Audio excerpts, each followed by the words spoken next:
We'll go ahead and get started, and so we'll call the meeting to order, and we're on item B, which is the adoption of the agenda. Is there a motion to adopt? So moved. Motion and a second. Any other discussion? Seeing none, all in favor say aye. Opposed, no. Ayes have it, and the agenda is adopted. And so now we are on to item C, which is the approval of the September 25th, 2025 minutes, which was sent out prior to the meeting. And is there a motion to adopt the minutes? There's a motion and a second. Any discussion? Seeing none, all in favor say aye. Aye. Opposed, no. Ayes have it, and the minutes are adopted. Next, so today, commissioners, we have a lot going on today at the commission. We're changing, potentially changing a few rules, so we're going to go kind of slow today. And if we do that, it will kind of change the way that we do the meeting. So we'll just go slow, get through it, make sure that, and make sure everybody is able to talk and discuss and give us your opinion. But so the next item is item D, which is the adoption of the amended Planning Commission rules and procedures. And I'm going to hand it over to Lisa to go through those. And commissioners, those were sent out to you twice prior to the meeting. And these have been in the making for a long time. And so I'm going to hand it over to Lisa to go through those rule changes. Sure. Thank you, Chair. So there are a few items that are changing within the rules, that we're proposing to change within the rules, primarily around public comment and public hearings. So a few years back, the state adopted a state law that essentially says that boards and commissions and legislative bodies need to provide an opportunity for the public to speak on items on an agenda. That typically does not really impact the Planning Commission because most of the items that are on our agenda have, by your rules, public hearings already. And so, for instance, when you all hear a rezoning case or when you hear a subdivision case, those have a Planning Commission rule required public hearing. So you all are having those. However, there are some things that come up on your agenda from time to time, such as mandatory referrals or street renamings. Those don't have a Planning Commission rule required public hearing. And so we are essentially asking to amend the rules to add a public comment period at the start of every Planning Commission meeting. And that public comment period would serve two purposes. First, it would allow for those items that do not have a Planning Commission rule required public hearing to have public comment provided. And number two, for any items that you all have heard and had a public hearing and closed the public hearing, it's also an opportunity for people that wish to speak on those items that are still on the agenda to be able to speak. Per state law, you can set a time-specific parameter and you can set limits on how long each person can speak. We have followed the lead of the Metro Council in their adoption of this process and have designated 20 minutes at the start of the meeting, a maximum of 20 minutes, and each person being able to speak for 2 minutes. The way that typically plays out at council is that if people don't speak for their entire if everyone speaks for the entire 2 minutes, then you get roughly 10 people. Most of the time, people speak for a little bit less, and so then we would keep going with as many people as fill up that 20-minute slot. And so again, it is for a pretty narrow segment of the things that you all hear on your agenda, which are items that don't have, like I said, those Planning Commission rule required public hearings or items where you have already closed the public hearing. Okay. The next change would be the next set grouping of changes would be to how we handle those Planning Commission rule required public hearings. So as you all know, there's information or there's standards in the rules around how long an applicant can talk, how we manage those hearings in regards to people in support speaking, people in opposition speaking, the time frames that everyone gets. And so we are proposing a few things to change, 3. First, we are proposing that applicants' time be reduced from 10 minutes to 8 minutes. They can still maintain the 2 minutes time for rebuttal. And we've clarified that that time should include all people that are associated with the project, such as owners, engineers, applicants. Typically, most applicants don't use that entire time anyway, and so we are asking that that be reduced down to 8 minutes and still allow for the 2 minutes. The next thing is that there is a provision in our rules currently that allows for organizations to request 5 minutes to speak. Organizations is undefined, and throughout the years, we have had much debate around sort of who is or isn't covered by that part of the rules in regards to who is an organization, who isn't. We have had attorneys representing organizations want to speak, and so it has become overly complex, and generally, people will still speak even if they are a member of that organization. So we are proposing that every person get 2 minutes to speak, as is currently in the rules, and that we remove the allowance of 5 minutes for organizations. The third thing is that the way that we handle our public hearings now is that we force citizens that want to speak to make a binary choice. You're either in support or you're in opposition.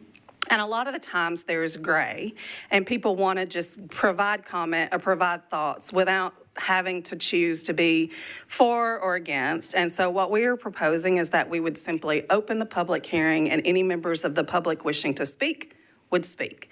There would be no delineation between viewpoints. Everyone would share the same time. Everyone would have 2 minutes. We would simply open a public hearing. So those are the changes that we have, that we are recommending. Thank you, Lisa. And so from time to time, as we deliberate, sometimes we change the rules depending on how the meetings go and if we have a lot of public feedback or commissioner feedback. And so I appreciate the staff working on these particular rules. And so we'll go ahead and open it up for discussion. Is there any discussion? Vice Chair, do you want to? I just had a question, 2 questions. So with the public hearing, when we close it, for the items that we have closed at a previous meeting, we're now going to have this time at the beginning, that would still not preclude the commission from reopening the public hearing, right? If we decided that was the best approach?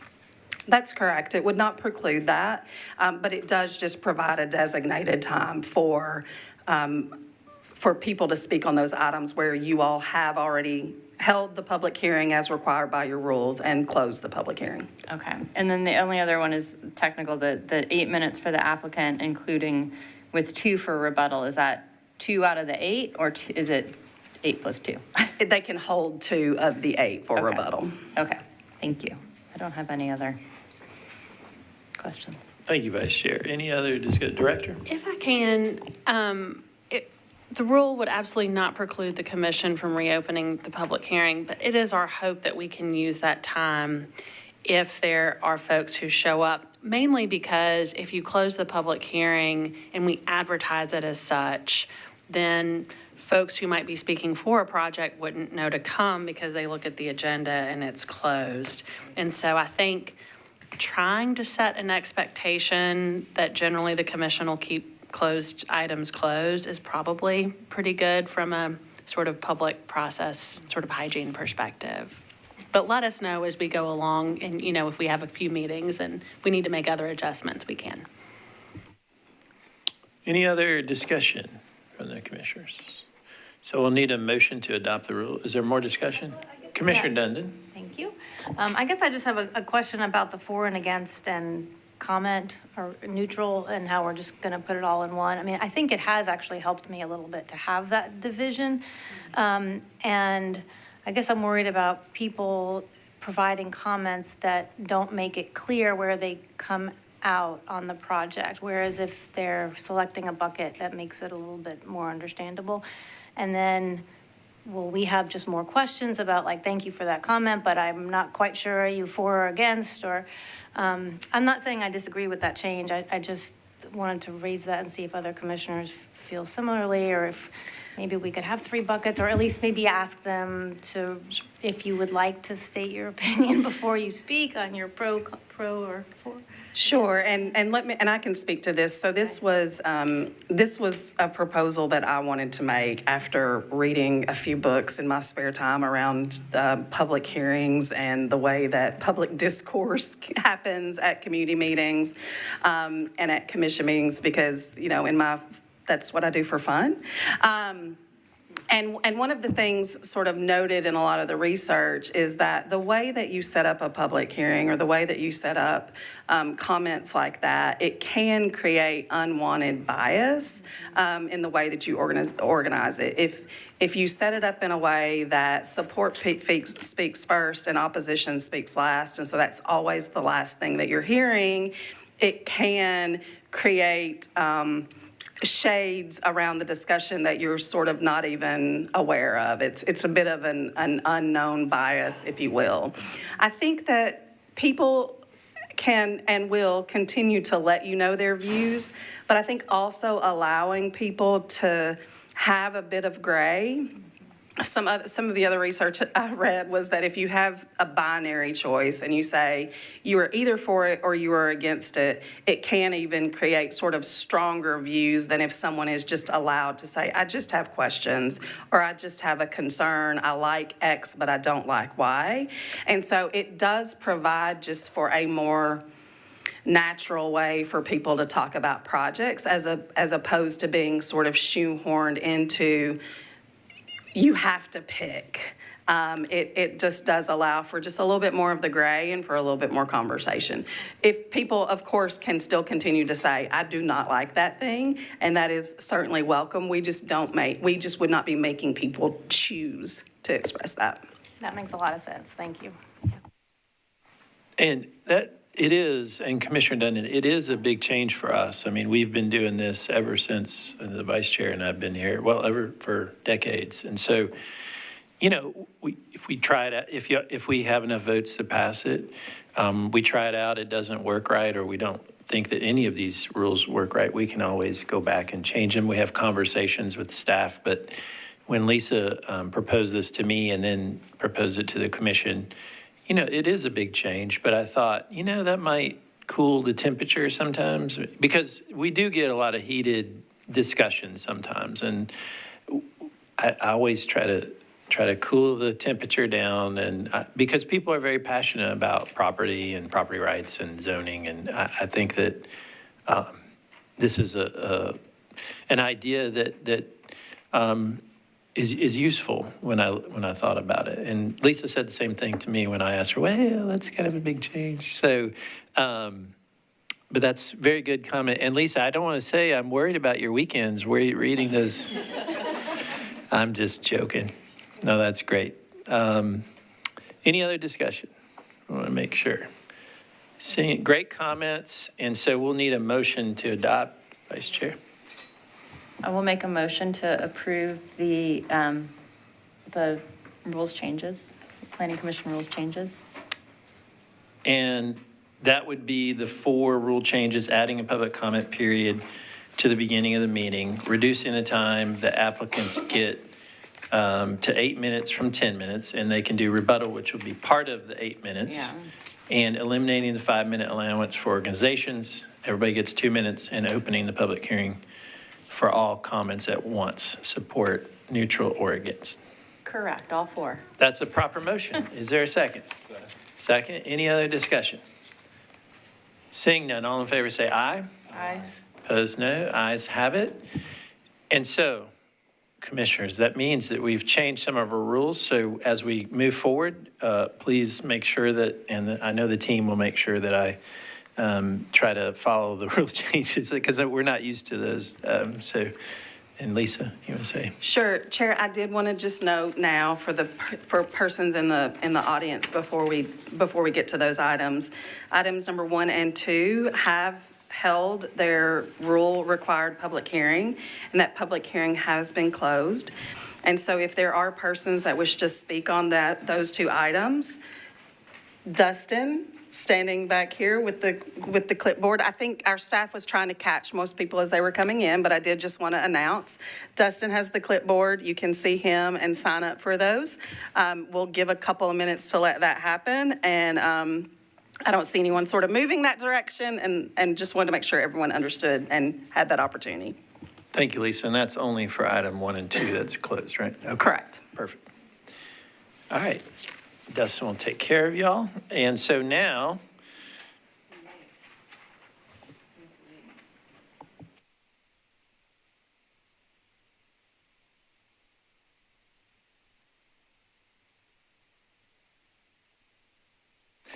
all right. So that leads us to the recognition, item F, which is the recognition of the council members. And we take those particular members as we see them come in. And I saw Councilor Gamble. Always good to see you. Thank you for coming down. All right. Good evening, everyone. It's great to see you all as well. I will speak briefly on items 1, 2, and 3. I know they're at the top of the agenda, but I need to leave for another meeting. So just in case we don't get to them, I want to express my support for all 3. Number 1, the H&I, R, and RS2 family zone changes. You'll be looking at a substitute today that I'm very much in favor of. A lot of what came out of this substitute, when you hear from the staff, came out of the community meetings, community input on how to make these particular bills or these introductions better. And so I support the one for Number 1, R and RS changes that refers to heights, the 2- and 3-story heights in different areas, also limiting the dormer size on those R and RS residential, single-family, and 2-family districts. Number 2, dealing with the DADU expansion, certainly support this substitute on that as well. Again, what is being introduced in that substitute came out of community engagement, community and comments, as it refers to square footage and living space size, making sure that the DADU height is measured from the average finished grade, and also prohibiting owner-occupied short-term rentals for new DADU in the RS, in the single-family zoning. We heard a lot from the community concerns about allowing DADU or allowing short-term rentals and DADUs in single-family zoned areas. The current DADU overlay doesn't allow DADUs in single-family zoned, and so this is just keeping in line with the current DADU overlay. Certainly support that as well. Number 3 is dealing with a project in my district, 7435 Old Hickory Boulevard. It is an SP amendment to build a light industrial warehouse.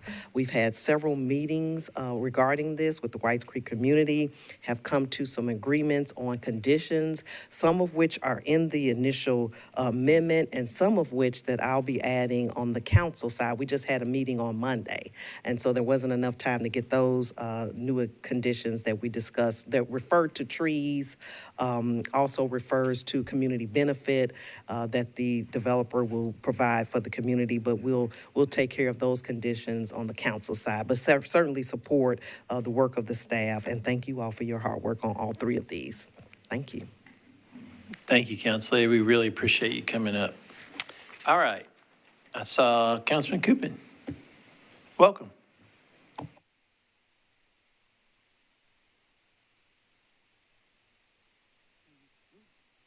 There we go. Thank you, Commissioners. I'm the first non-current or former Planning Commission member to speak in the new public comment rules, so I take that honor very deeply.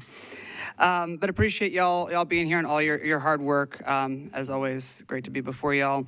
Talking about bills 1 and 2, and again, appreciate the leadership of the Planning Department and everyone working so hard on these, taking them up kind of on their own. Love that we're doing a attainable housing legislation. I think that's really important. I'm glad the state is starting to allow us to use affordable housing tools. We know that's so important. And then the DADU as well. I'm supportive of the RS continuing to not allow STRs, but the R to continue to allow only owner-occupied STRs as it has I do always hate speaking against any sort of housing policy, and so I hate doing this with y'all here. Usually I'm very, very supportive. I have heard quite a bit of concern from my constituents on the height reduction. In District 19, we have a variety of neighborhoods. We have Hope Gardens, where a 35-foot height makes a lot of sense. And then we have areas like Buena Vista and Salem Town and Germantown, where there are taller buildings, and contextually, in some cases, a 35-foot building might actually look out of place. I know y'all are considering a substitute that would allow special conditions to be added that would allow, with some guarantee, to get that additional height. I know I've also spoken to some folks, Ms. Milligan and others, about looking at, can we take that height up with some contextual adjustments, so you can go 35 feet and then the extra 10 feet you have to be stepped back, or some adjustment in form. So just something to really encourage y'all to look at. I think there's a lot of my constituents that have not heard about this. The ones I have shared have expressed some concern and alarm about it, the height piece in particular, but I know that's on y'all's radar and you're working on it. So just want to keep it on y'all's radar as we move through this process. I think it's, as is, I wouldn't support it, but I think we're working towards a direction that I'd be on board, and appreciate that continued conversation. Thanks. Thank you, Councilman. Good comments. And so I didn't see any other council members. I want to make sure. All right. Seeing no other council members. So since our new rules have passed, this is probably a logical time, Vice Chair, to do the public comment period, and we will put that in the next agenda. So without objection, let's just see, is there any discussion, before we do that, is there any discussion on putting the public comment period? We'll have to do it without objection. Counselor, we'll do it without objection after the recognition of the council members today. Is there any discussion on that?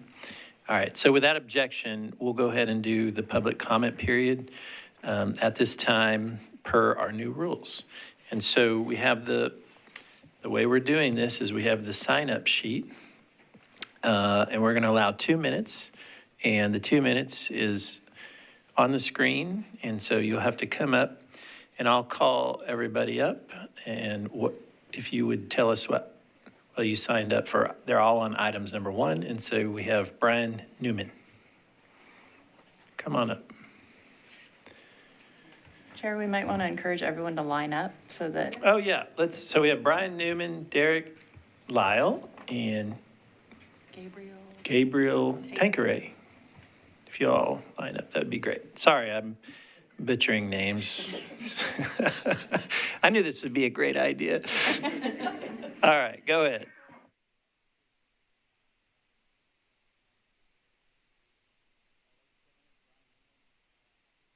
Oh, hold on, we gotta get your microphone on. There we go.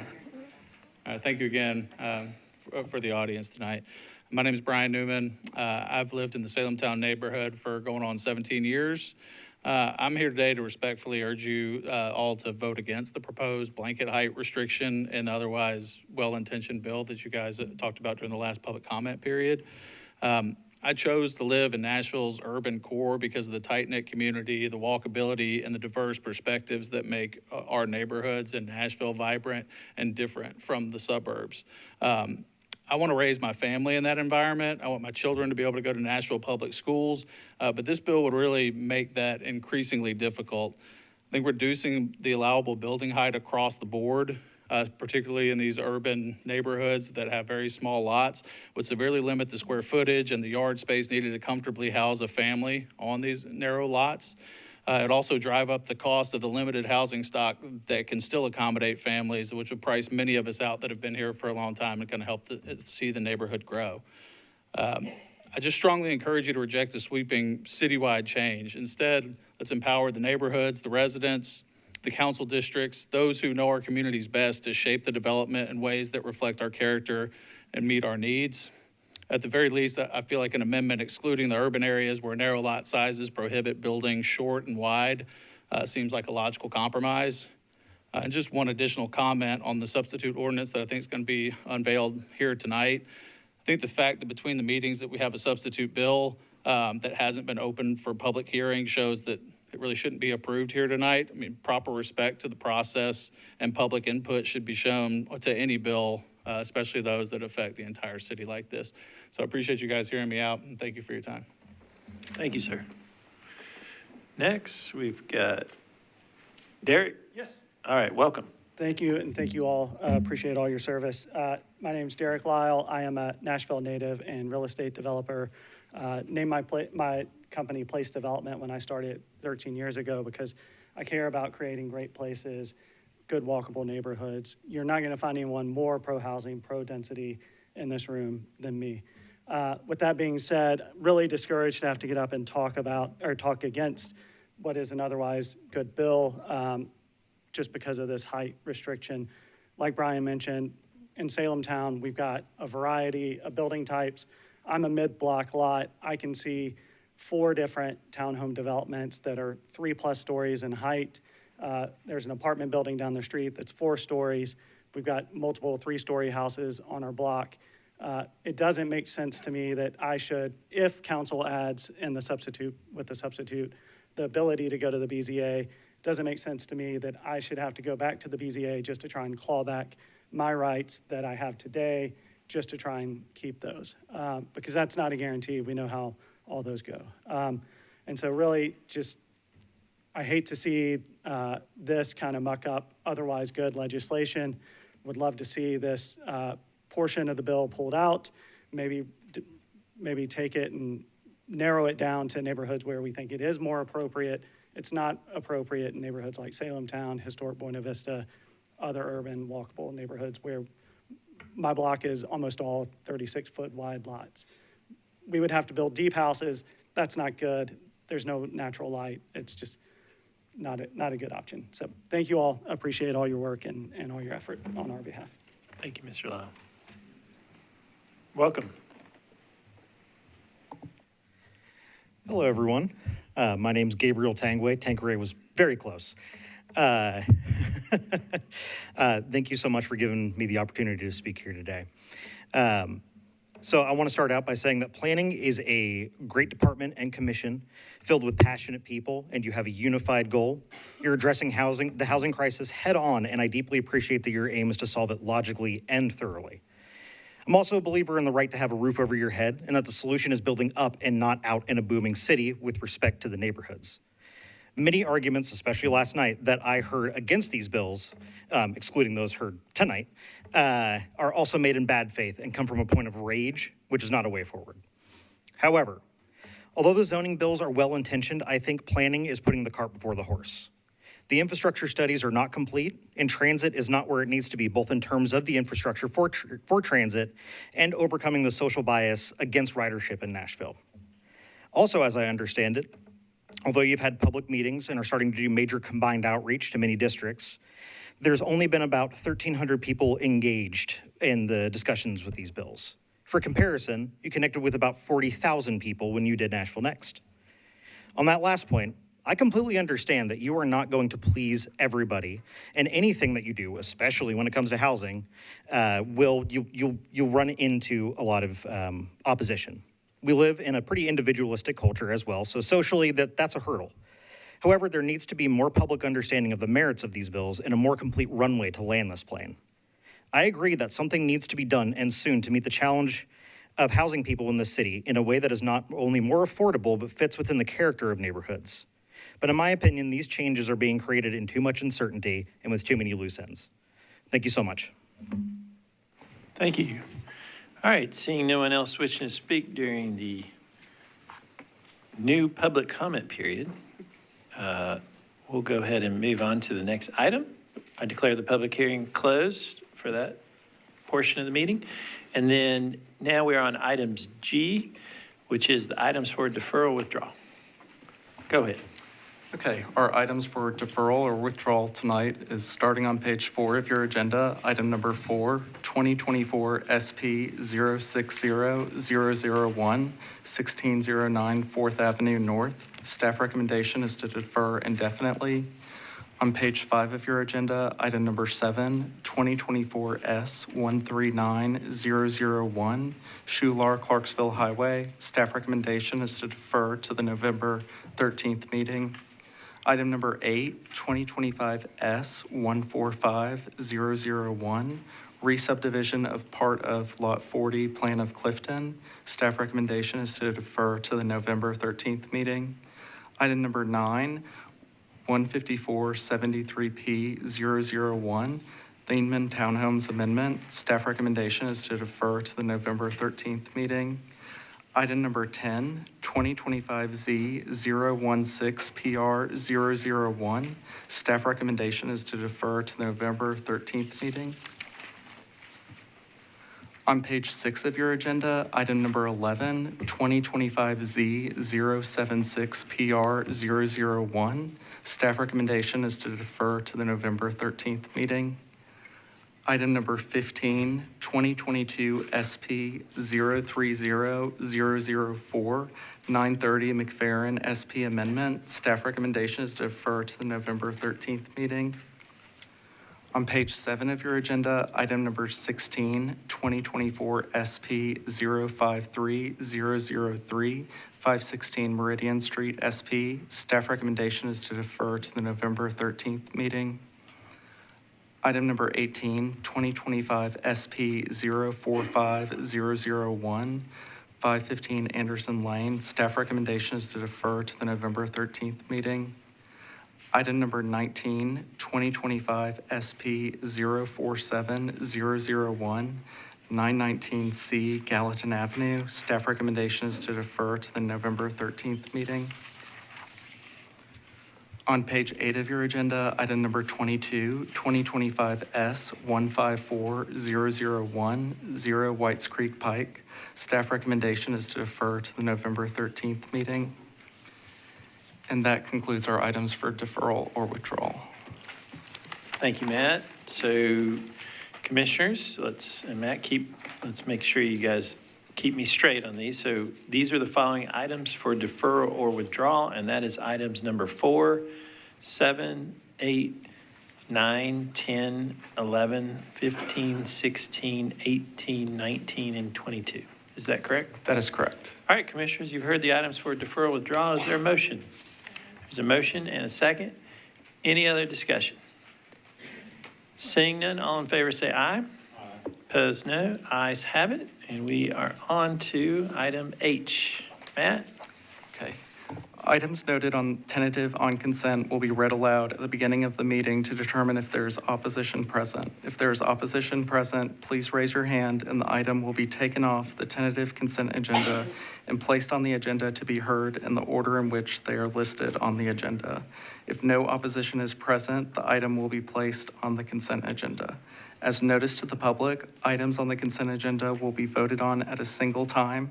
No individual public hearing will be held, nor will the commission debate these items unless a member of the audience or the commission requests that the item be removed from the consent agenda. Starting on page 4 of your agenda, item number 3, 2016 SP 014003, 7435 Old Hickory Boulevard Amendment. Is there anyone here in opposition to this item? This item will be placed on the agenda to be heard. Item number 5, 2025 SP 036001, 14768 Old Hickory Boulevard. Is there anyone here in opposition to this item? This item will be on the consent agenda. On page 5 of your agenda, item number 6, 2024 S025001, Madison Station. Is there anyone here in opposition to this item? This item will be on the consent agenda. On page 6 of your agenda, item number 12, 2025 CP 003003, Bordeaux, Whites Creek, Haynes Trinity. Is there anyone here in opposition to this item? This item will be on the consent agenda. Item number 13, 2025 CP 014001, Donaldson Hermitage, Old Hickory. Is there anyone here in opposition to this item? This item will be on the consent agenda. On page 7 of your agenda, item number 17, 2025 SP 038001, Highway 100 and Old Harding Pike Center. Is there anyone here in opposition to this item? This item will be on the consent agenda. Item number 20, 2025 S 094001, Lot 4 on the map of Nawaka Hills Annex. Is there anyone here in opposition to this item? This item will be on the consent agenda. On page 8 of your agenda, item number 21, 2025 S 134001, 6580 Burkett Road. Is there anyone here in opposition to this item?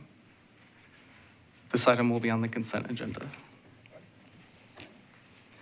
Item number 23, 15379P 002, 7661B Highway 70 South PUD. Is there anyone here in opposition to this item? This item will be on the consent agenda.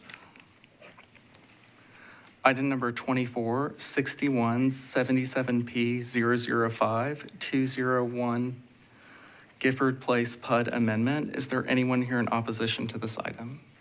This item will be on the agenda to be heard. Item number 25, 2025Z 033PR 001. Is there anyone here in opposition to this item? This item will be on the consent agenda.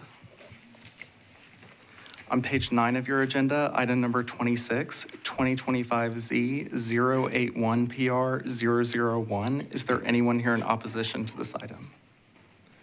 This item will be on the consent agenda. Item number 27, 2025Z 086PR 001. Is there anyone here in opposition to this item? This item will be on the consent agenda. Item number 28, 2025Z 087PR 001. Is there anyone here in opposition to this item? This item will be on the consent agenda. Item number 29, 2025Z 088PR 001. Is there anyone here in opposition to this item? This item will be on the consent agenda. Item number 30, 2025Z 090PR 001. Is there anyone here in opposition to this item? This item will be on the consent agenda. Item number 31, 2025Z 092PR 001. Is there anyone here in opposition to this item? This item will be on the consent agenda. I will now go through and read the full captions. As information for our audience, if you are not satisfied with the decision made by the Planning Commission today, you may appeal the decision by petitioning for a writ of cert with the Davidson County Chancery or Circuit Court. Your appeal must be filed within 60 days of the date of the entry of the Planning Commission's decision. To ensure that your appeal is filed in a timely manner and that all procedural requirements have been met, please be advised that you should contact independent legal counsel. Starting on page 4 of your agenda, item number 5, 2025 SP 036001, 14768 Old Hickory Boulevard. This is a request to rezone from AR2A to SP for property located at 14768 Old Hickory Boulevard to permit 135 multifamily residential units. Staff recommendation is to approve with conditions and disapprove without all conditions. On page 5 of your agenda, item number 6, 2024 S 025001, Madison Station. So a request for concept plan approval to create 10 lots on property located at 721 Madison Square, zoned MUGA and within a corridor design overlay district. Staff recommendation is to approve with conditions. On page 6 of your agenda, item number 12, 2025 CP 003-003, Bordeaux, Whites Creek, Haynes Trinity. So a request to amend the Bordeaux, Whites Creek, Haynes Trinity Community Plan by changing the community character policy from T4 Urban Residential Corridor Policy to T4 Urban Neighborhood Center Policy, with conservation policy to remain for property located at 916 West Trinity Lane. Staff recommendation is to approve. Item number 13, 2025 CP 014001, Donaldson Hermitage Old Hickory. This is a request to amend the Donaldson Hermitage Old Hickory Community Plan by changing community character policy from T3 Suburban Neighborhood Evolving to T3 Suburban Community Center with conservation policy to remain for property located at 4206 Hermitage Road. Staff recommendation is to approve. On page 7 of your agenda, item number 17, 2025 SP 038001, Highway 100 and Old Harding Pike Center. This is a request to rezone from CN, MUL, and AR2A to SP zoning for properties located at 9320, 9323, 9315, and unnumbered Highway 100, and a portion of 8540 Old Harding Pike to permit a mixed-use development. Staff recommendation is to approve with conditions and disapprove without all conditions. Item number 20, 2025 S 094001, Lot 4 on the map of Nowaka Hills Annex. This is a request for final plat approval to create 2 lots on property located at 1435 Neely's Bend Road, zoned RS 80. Staff recommendation is to approve with conditions, including variances to section 4-2 of the Metro subdivision regulations. On page 8 of your agenda, item number 21, 2025 S 134001, 6580 Burkett Road. It's a request for final plat approval to create 1 lot on property located at 6580 Burkett Road, zoned AR2A. Staff recommendation is to approve with conditions, including variances to section 4-2 of the Metro subdivision regulations. Item number 23, 15379P 002, 7661B Highway 70 South PUD. So request to revise the preliminary plan for final site plan approval per property located at 7661B Highway 70 South, zoned SCR and within a planned unit development overlay to permit a restaurant use. Staff recommendation is to approve with conditions. Item number 25, 2025Z 033PR 001. So request to rezone from AR2A to RM15A and S zoning for properties located at 4046 and 4060 Murfreesboro Pike and within the Murfreesboro Pike Urban Design Overlay District. Staff recommendation is to approve. On page 9 of your agenda, item number 26, 2025Z 081PR 001. So request to rezone from OL to MULA and S zoning for property located at 408 Donaldson Pike. Staff recommendation is to approve. Item number 27, 2025Z 086PR 001. So request to rezone from RS10 to R10 zoning for property located at 1703 River Drive. Staff recommendation is to approve. Item number 28, 2025Z 087PR 001. So request to rezone from RS10 to R10 zoning for properties located at 1905 and 1907 Ashton Avenue. Staff recommendation is to approve. Item number 25, 2025Z 088PR 001. So request to rezone from RS10 to R10 zoning for property located at 1812 Elizabeth Road. Staff recommendation is to approve. Item number 30, 2025Z 090PR 001. So request to rezone from IWD to MUG and S zoning for properties located at 220, 230, and 240 Great Circle Road. Staff recommendation is to approve. Item number 31, 2025Z 092PR 001. So request to rezone from RS5 to R6A zoning for property located at 308 Peachtree Street. Staff recommendation is to approve. Then on page 10 of your agenda, under item J, other business, item number 33, new employee contracts for Ryan Mabry, Scott Dietz, and Clark Weber. Item number 34, contract renewal for Brett Withers. Item number 35, contract amendment for Selena Konigstein. And item number 39, accept the director's report and approve administrative items.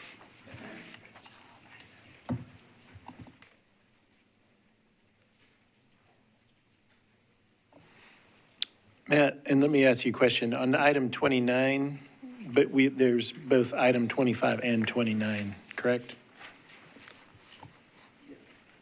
Yes? Yes, that's correct. Okay, and then what about item 32, the adoption of the calendar? Do we want to? I'll add item number 32, adoption of the 2026 Planning Commission calendar. Okay, good deal. I just want to make sure that we're on the same page. Okay. All right, Commissioners, so here are the, and Matt, make sure I get these correct. It was a lot. Good job. These are the following items to be passed all at one time on the consent agenda.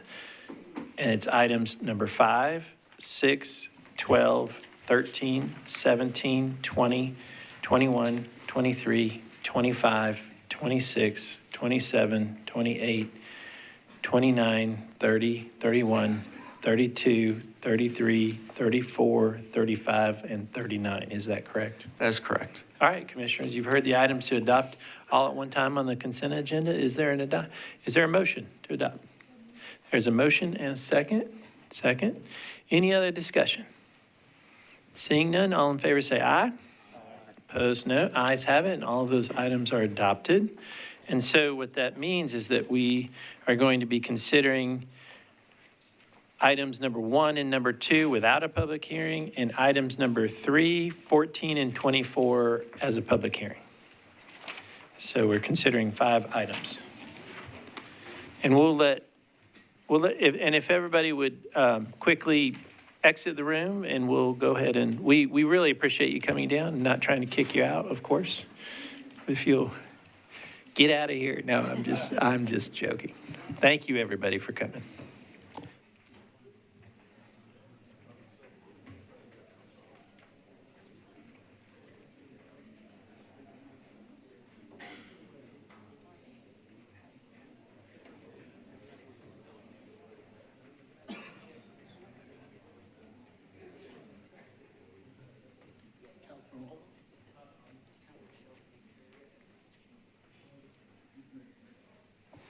All right, so we are on items number 1 and 2 are still closed public hearing, and so, but we need an update from the team, and Dustin's on item number 1.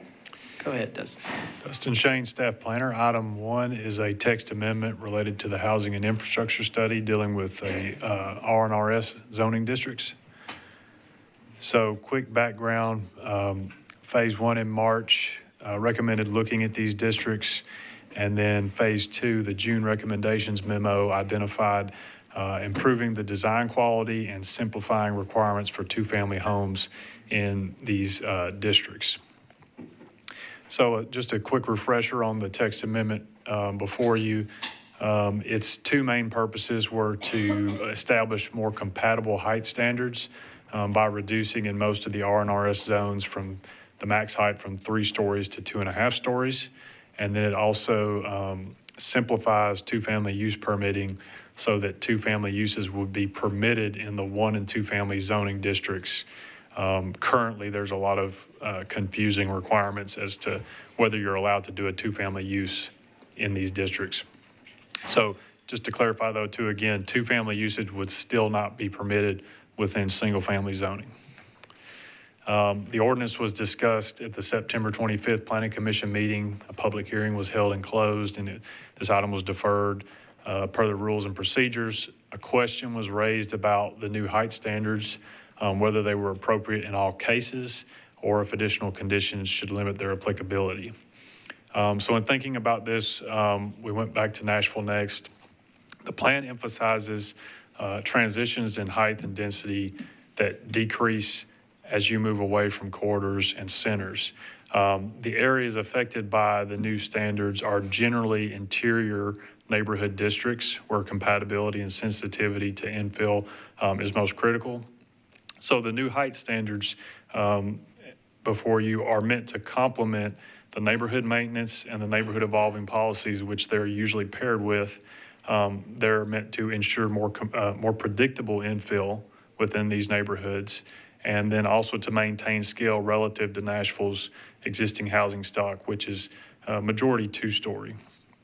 That being said, staff notes that if more flexibility is desired, especially as this is discussed at council, that some variation to these standards or potentially a process to pursue a special exception with the BZA could be considered to allow more height in certain circumstances.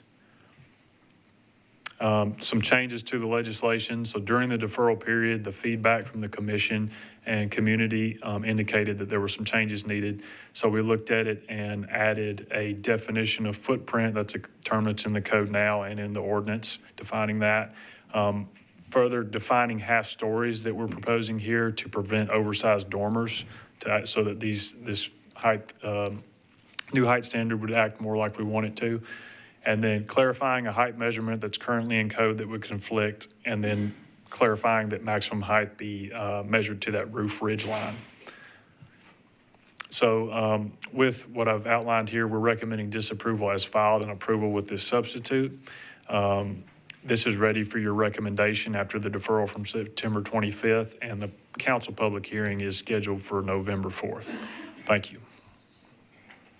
Thank you, sir. And this item is closed for public hearing, and so we're on the discussion part. And so, Vice Chair, do you want to start us off? Sure. I'm just trying to wrap my head around this a little bit. Can you just give me an idea? So the the 2.5 stories, how does that equate to 35 feet? Yeah, so I'll bring up our exhibit here. So we're actually clarifying measurement from the ground, from average finished grade up to the eave line at 24 feet, and then up to the roof ridge line at 35 feet. Okay. So, and how would that, okay. So can you guys give us just a little history of how we have the various height standards? Sure, yeah, I'm happy to do that. I'm going to take you on a little journey back to 2007, okay? And Chair, on the weekends, I read, books about public hearings and stuff, but sometimes I dig into 20-year-old council minutes to try to figure out how we got to where we are. So prior to 2007, countywide, for R 1 and 2 family and RS zoning districts, the height limits simply said 3 stories. That's all. There were no floor height limits. There were no maximum overall heights. In 2007, there was legislation filed to add a maximum height limit within the UZO.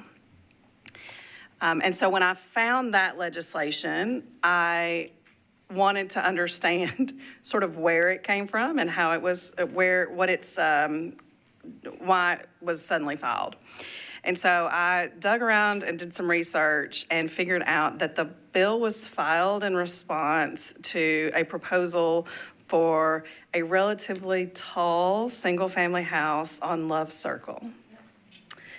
And so that was when the legislation was filed, because there was a house that was proposed to be, I think, 3 stories in roughly 70-something feet. And so there was a recognition that, okay, our code is pretty open up.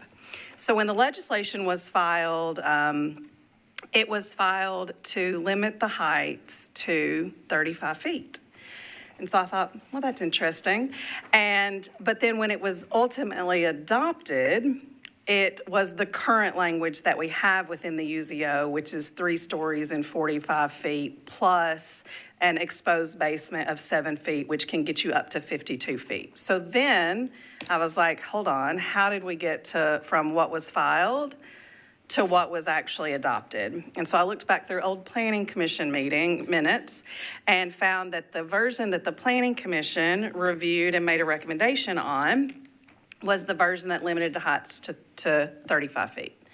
And the Planning Commission, in their recommendation and in the staff noted in the minutes, was that we recommended approval and we recognized that Infill development in the UZO often occurs on smaller lots. And on the lots, height of new structures can be particularly imposing on existing structures. And that adoption of a specific height limit is better suited to ensuring that new development does not overwhelm existing homes in existing neighborhoods. The Planning Commission indicated that the 35-foot limit would have the intended effect of preventing infill development from towering over existing structures. But we did note that it may limit the architectural style of some homes. There was some language in the staff report that said council may want to consider better specifying where height is measured. I then found a old WPLN story that got to a substitute was introduced after the Planning Commission made their recommendation, and that substitute did two things. It increased the height to 45 feet, and it added the where you measure and allowed it to be measured from either the roof of an exposed basement or the ground, and that was based on concerns and opposition from the development community that the 35 feet would be too limiting. And so the Planning Commission and the planning staff have been, since 2007, of the opinion that a 35-foot height would be appropriate and would prevent infill from being out of character with our neighborhoods. That's a fascinating story. Thank you. You're welcome. So basically, you're saying what's here is consistent with what we have been talking about now for nearly 20 years. Correct. The only issue that I do see with that, and understanding where some of the folks were coming from in Salem Town and Germantown, is that while this has been the Planning Commission's position, in 18 years, we have seen a lot of houses that have now gone up into this potentially 52 feet. Ironically, there is a massive structure going up on Love Circle again right now, which I do not know how it's fitting in anything. It's towering over the street. But so I do understand that contextually in Salem Town and Germantown, parts of East Nashville, 35 feet may actually look smaller. I mean, this is just so tricky because there are some neighborhoods like Sullivan Park where we have these massive structures now towering over smaller homes because we've had this ability to go up to 52 feet. If we limit future development there to just 35 feet, we're going to continue to have this really weird split. And if we have all of these homes in Germantown and Salem Town that are now up at 52 feet and we're bringing other new stuff in at 35 feet, we should have stuck with the 35 feet in 2007 and this would have all looked a lot better. I mean, I think part of the problem is these neighborhoods where this is where this is going to have a big impact. Some of them, at least some of the streets within them, you know, the bus has already left and that's really tricky, so I appreciate the idea that there could be some flexibility. I'm also sensitive to the developer's concern that I can do this today, now I'm gonna have to go back to the BZA. And I think ideally we would want to see some consistency along a block. We don't wanna just see each individual homeowner or developer being able to go in and apply for one house at a time. We'd like to see. So none of this makes me any closer to having any suggestion about how to go forward because it's I don't know what you do. Can you look at a block face and say the average here? So we have tried a few different ways to think about height. With overlays, for instance, we've got a couple of overlays right now that speak to height in different ways. We have a 2-story overlay, which is pretty limiting. 2 stories, there's some maximums in there. It's more limiting than what we've got on the table. We have the contextual overlay, which does sort of take into account what's already existing. And generally, that is more of a sort of neighborhood preservation tool, a character preservation tool, where if most of the houses are 1 story, then it would permit maybe a 1.5 story, but not above that. And so it is more limiting as well. And so overlays are sort of not the cure-all, but we do have those tools. We have heard some of the concerns, and I will say that the number of things that sort of take advantage, the number of homes that sort of take advantage of every foot of that currently exists are more limited. We don't have a whole lot that build 7 stories of exposed basement, and then, so really, we're not talking about a ton that get up to the 52, although it is possible.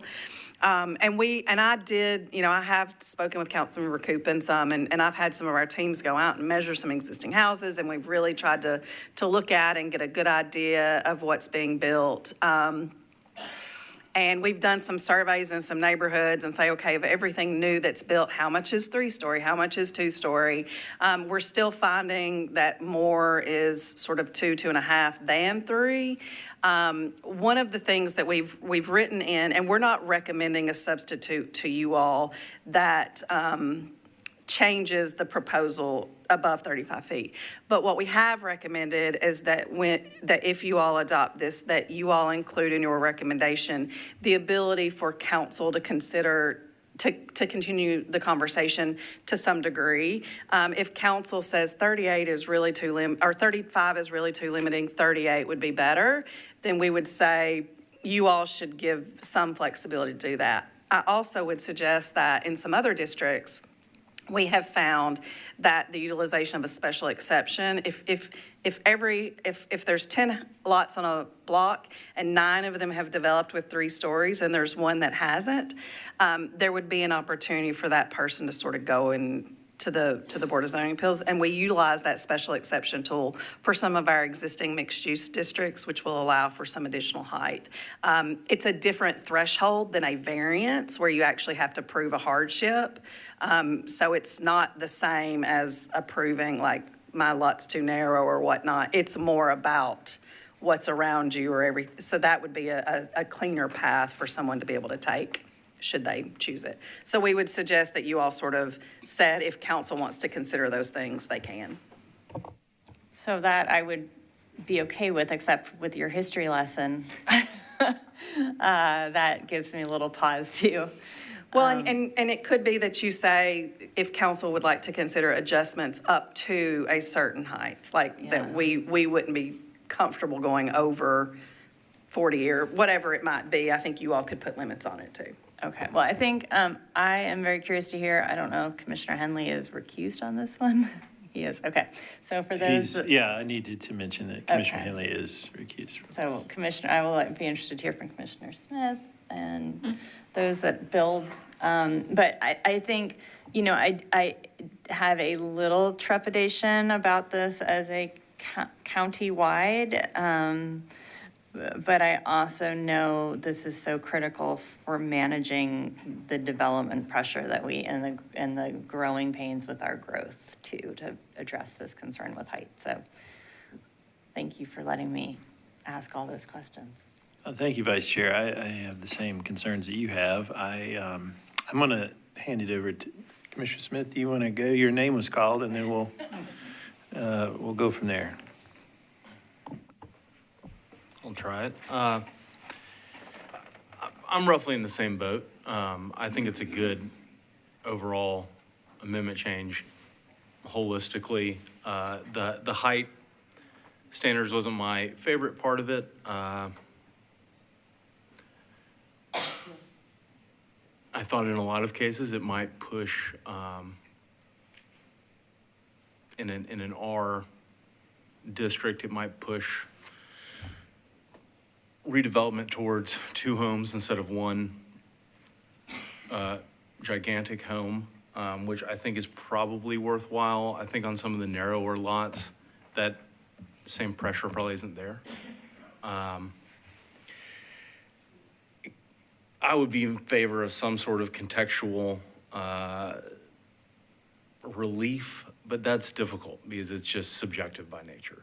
I mean, it's pretty easy to say out of 10, if 9 are this way, the 10th, well, we got that. What if there's 4 or 6 out of 10?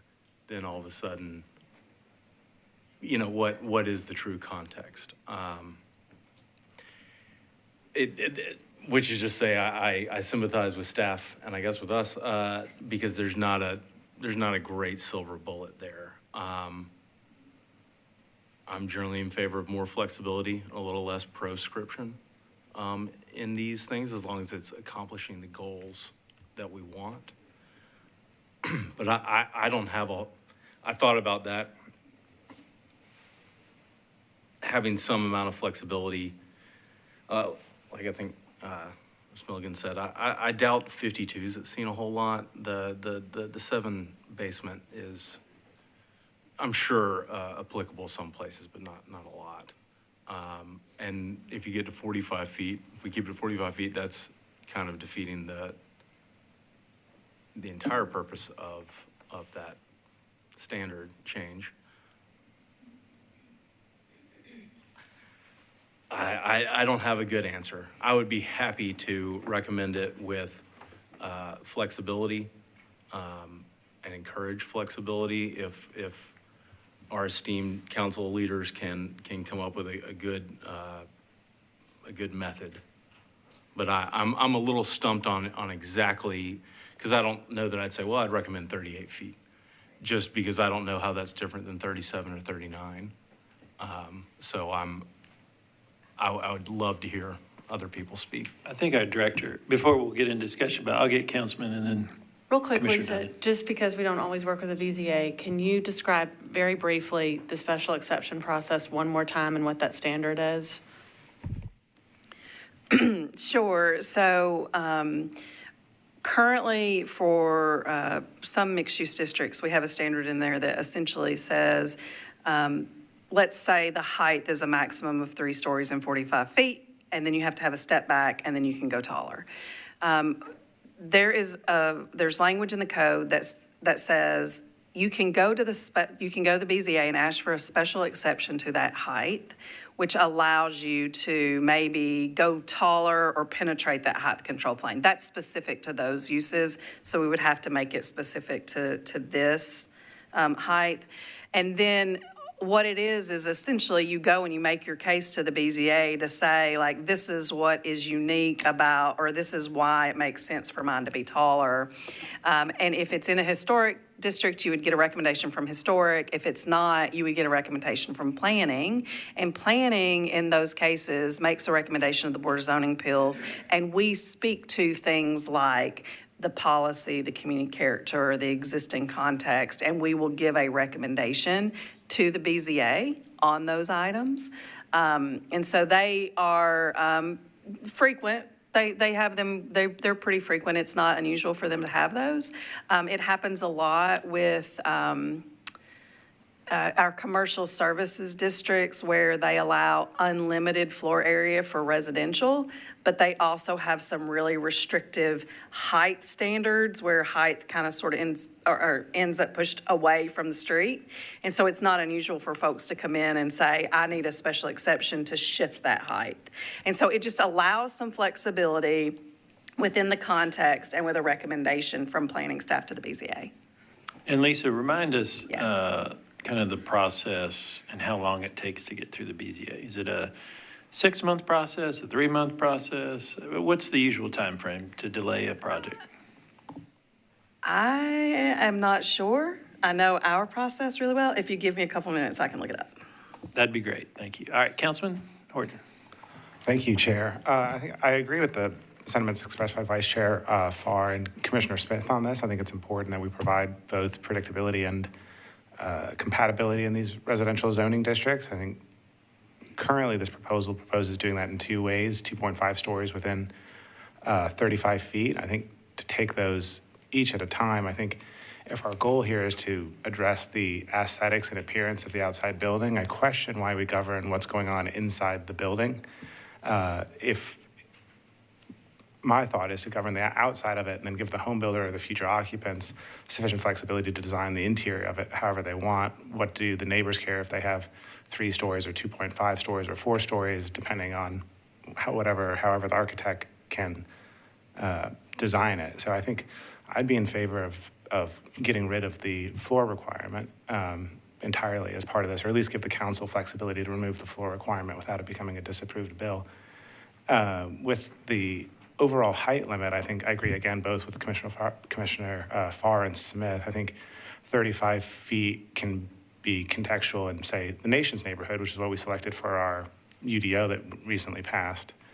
But recognize that 35 feet might look out of place in, say, Salem Town, as some of the public comments suggested. So I think providing Metro Council the flexibility to craft some type of contextual rule for this, whether it's, say, the average of the adjacent lots or the average of the block, or say within 20% of the average of the adjacent lots or the block or something, might give the council the ability to accomplish the goals of this without kind of imposing a straitjacket on the entire county on what these heights have to be. So I'll pause there and see if any of the other commissioners have any comments. Thank you, Councilman. Commissioner Dundon. Yeah, I agree with everything that's been said, and I think Vice Chair really set those concerns out in detail, and they made a lot of sense to me. It sounds like we're already, I mean, I think the Vice Chair rattled off a number of neighborhoods that we seem to all be in agreement that this may not work in cleanly. And if that's the case, then I feel like what we're doing is we're making this blanket ruling that then we're putting the burden on individual property owners to come forward and say, but that doesn't apply to me. When we're already agreeing it probably shouldn't apply to certain people, a good number of them.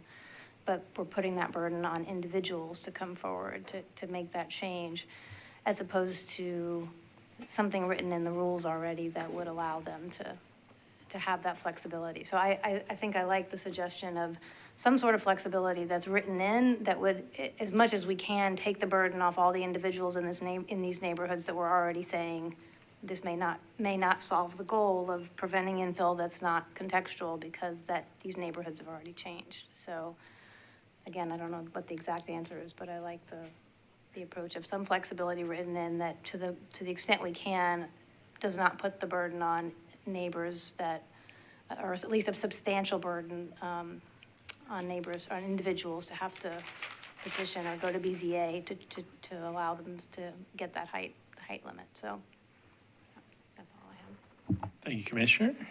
We're still on discussion. Commissioner Marshall. Thank you. I appreciate the discussion because it has cleared up a lot of things for me.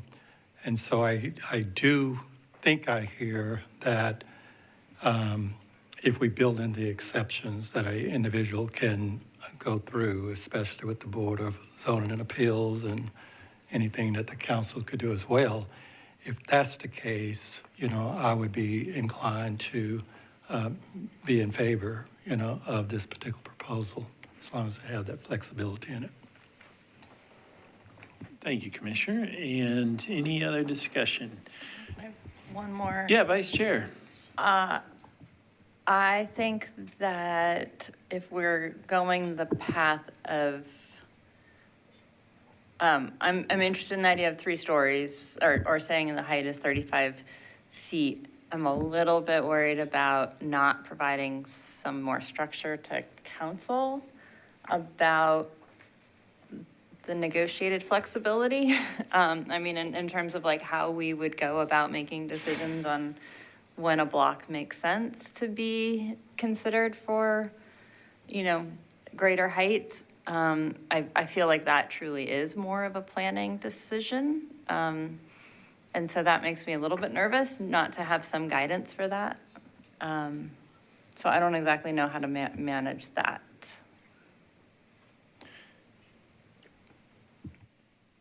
Go ahead, Lisa. We're wearing Lisa out, but you know what? I didn't hear all of that, but I can tell you that the BZA is 6 weeks. 6 weeks, okay. Thank you. Yeah. That's reasonable. That's a reasonable time. Director. So Chairman, I think, so if I'm understanding, I'm getting a sense of the commission that you are wanting to incorporate some contextual sort of flexibility, let's say, in how these standards are established, with mindfulness of areas that have already evolved, and depending on the neighborhood and sort of those characteristics. I'm not sensing comfort or interest in using the BZA process, which in some ways is set up to moderate these things, and we have feedback. So I think, or the planning department provides input in those cases, but I'm not sensing that that is sufficient. And it seems like what you're wanting is language in the standards themselves. Just feel free to disagree, I'm trying to summarize. So I think the question is, and perhaps the chairman would entertain hearing from the sponsor, I think the question is, we've recommended sort of sending this up to council and continuing for council to work. And they can certainly do that, and the staff is involved in those discussions, and we could hear from the council member how that would happen. Or if you're feeling like you want specifically to review the language that we come up with to reflect what you've said, I think that's a slightly different thing. So I think that I would need to get some feedback from the commission on that, but perhaps Chairman, the council's member, the sponsor's views would be helpful as well. Yeah, and so I think just a lot of great discussion from both the council member, our council member rep, and all the commissioners. Personally, I don't like to give more work to another commission or body, and so if we can try to figure out a way that we can all agree on a standard that makes sense and it gives predictability, like the councilman said, and gives some flexibility to the council. Personally, I don't like the BZA to have more of a workload. And then I think that does two things. Number one, gives more workload to a commission, and then number two, it delays the project by potentially 6 weeks, which if we can figure out a good way to do it, I think that makes more sense to me personally. But let's hear from, Council Lady, do you have any thoughts? You've been listening patiently with us, and I know you've talked to the council members and then Councilman Horton. Thank you. I appreciate the discussion and the ideas that have come forward. I agree with you, Chair. I think putting this on the weight of the BZA is not the most prudent or responsible thing to do. I would like to see it worked out either with this body or at the council level. Councilmember Cooper and I were just going back and forth thinking ideas while you all were talking. So I don't know. I'm torn between if a deferral is appropriate to see if we can work with staff to come to a better compromise or better agreement, or if we want to push this to the council to look at and come to a understanding. But there are some ideas and things that can be done to address this. I really do think we can come to an agreement whether we are looking at contextual, looking at what's on the street and basing similar to how we do the setback, 20-foot setback, but contextualizing it with the area, if there are other smaller setbacks, contextualizing it. So I don't know, maybe there's a way to do it that way, but we can't say today. So I don't know if a deferral. So Council Lady, I really feel like when we all get our brains together, and we love obviously working with the council, and I feel like we're doing some great work here, and there's been a lot of just really good discussion from not only you, but Councilman Horton and the commissioners. And I don't think, personally, would you be willing to defer it one meeting that way, the staff? Because I think the commission would just feel more comfortable seeing something on paper, having just some more thoughts to it. And we trust you 100%. I know you know that. And so that would be my personal feeling if you're okay with that. And then I am very much. I would hate that you have to come back here. We keep torturing you. It's not a problem. I think that is the best way to go with the And then deferral. the council can have, And then I think the staff has heard the comments, and I think that we can all work together with Councilman Horton and you and Lisa and the director. That's my personal opinion, but I want to hear more discussion, so. Definitely support the deferral. We'd be happy to motion. Okay, okay, thank you, Councilor. Well, with that said, from Councilor Gamble, let me ask the team, would a one meeting deferral be okay, or could we work, or do we need? Lisa, what happens? The bills have been filed.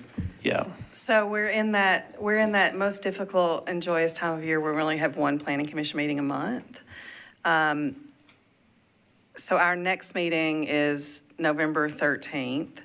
The public hearing is scheduled for November 4th at council.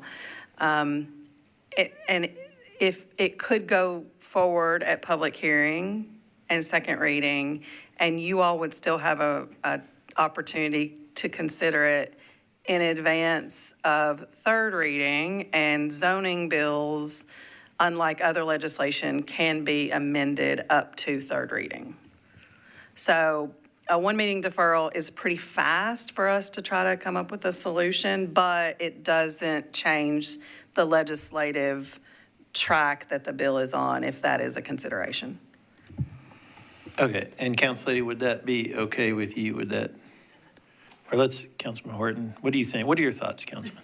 I think there is value in this body providing guidance to council in advance of the public hearing so that the public has some degree of confidence as to the parameters of the bill on which they've spent their time to come talk to the council about. Very good point, and I totally agree, and thank you, Councilman, for mentioning that. And so if the Councilor Gamble, she's shaking her head yes, that would be okay. And I know it's a little tough on the team, but thank you for, I know that, well, we've been dealing with this since 2007, why not, just a little bit longer? So, and I feel like it was a messy discussion back then too. But Vice Chair?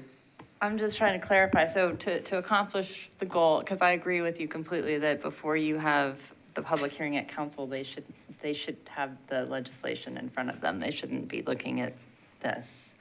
But that means that what has to happen? Suspending rules of some sort or delaying the public hearing at council? Right, so if you all defer one meeting here, then Councilmember Gamble, if she is open to and seems to be, would defer the public hearing at council from the November 4th to the December Yeah.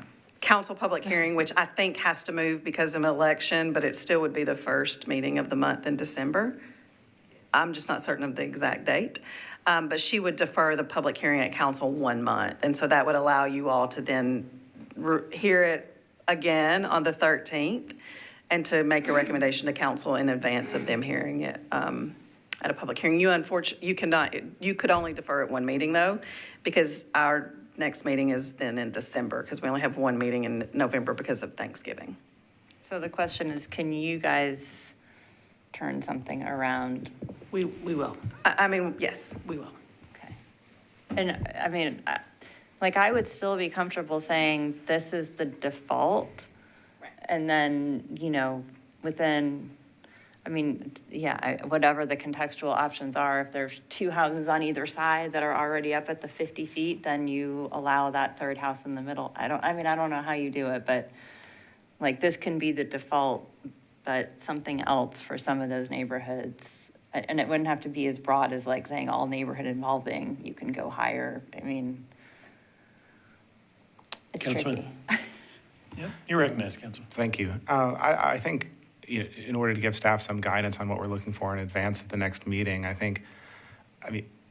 when this goes to the council, I think district council members will bring all the perspectives of their different districts in on what's contextual on them. So I think whatever we approve, I think might be helpful to provide a degree of flexibility to the council on, and I think it might be helpful at the same time to impose some parameters on what that flexibility is. And so I think our request to staff might be something that allows council the flexibility to provide some type of contextual height limit, but perhaps that maximum height limit is not less than 35 feet and is not more than 45 feet.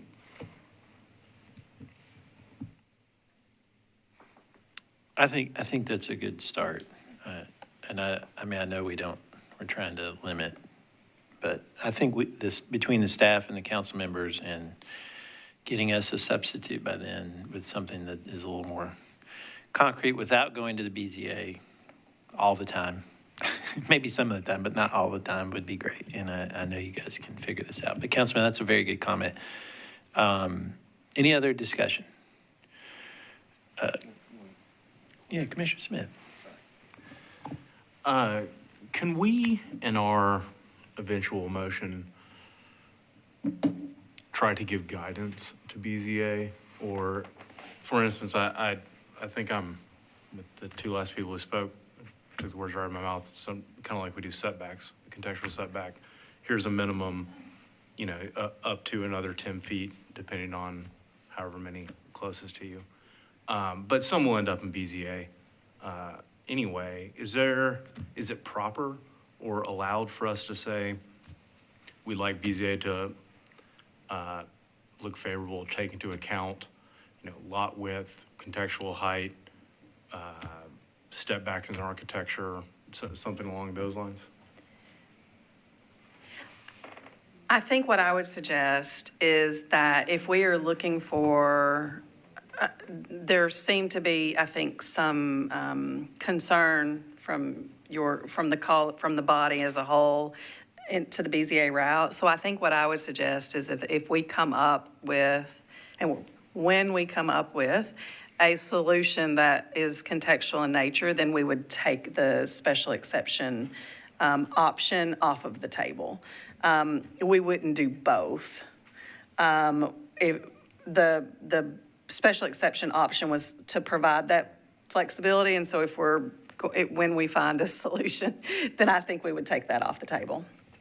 Because planning already does sort of speak to special exceptions, and we would have had that anyway. So I think we would just take that off the table when we find a solution. I'm going to just keep saying when. Thank you, Lisa. Any other discussion? That was very good.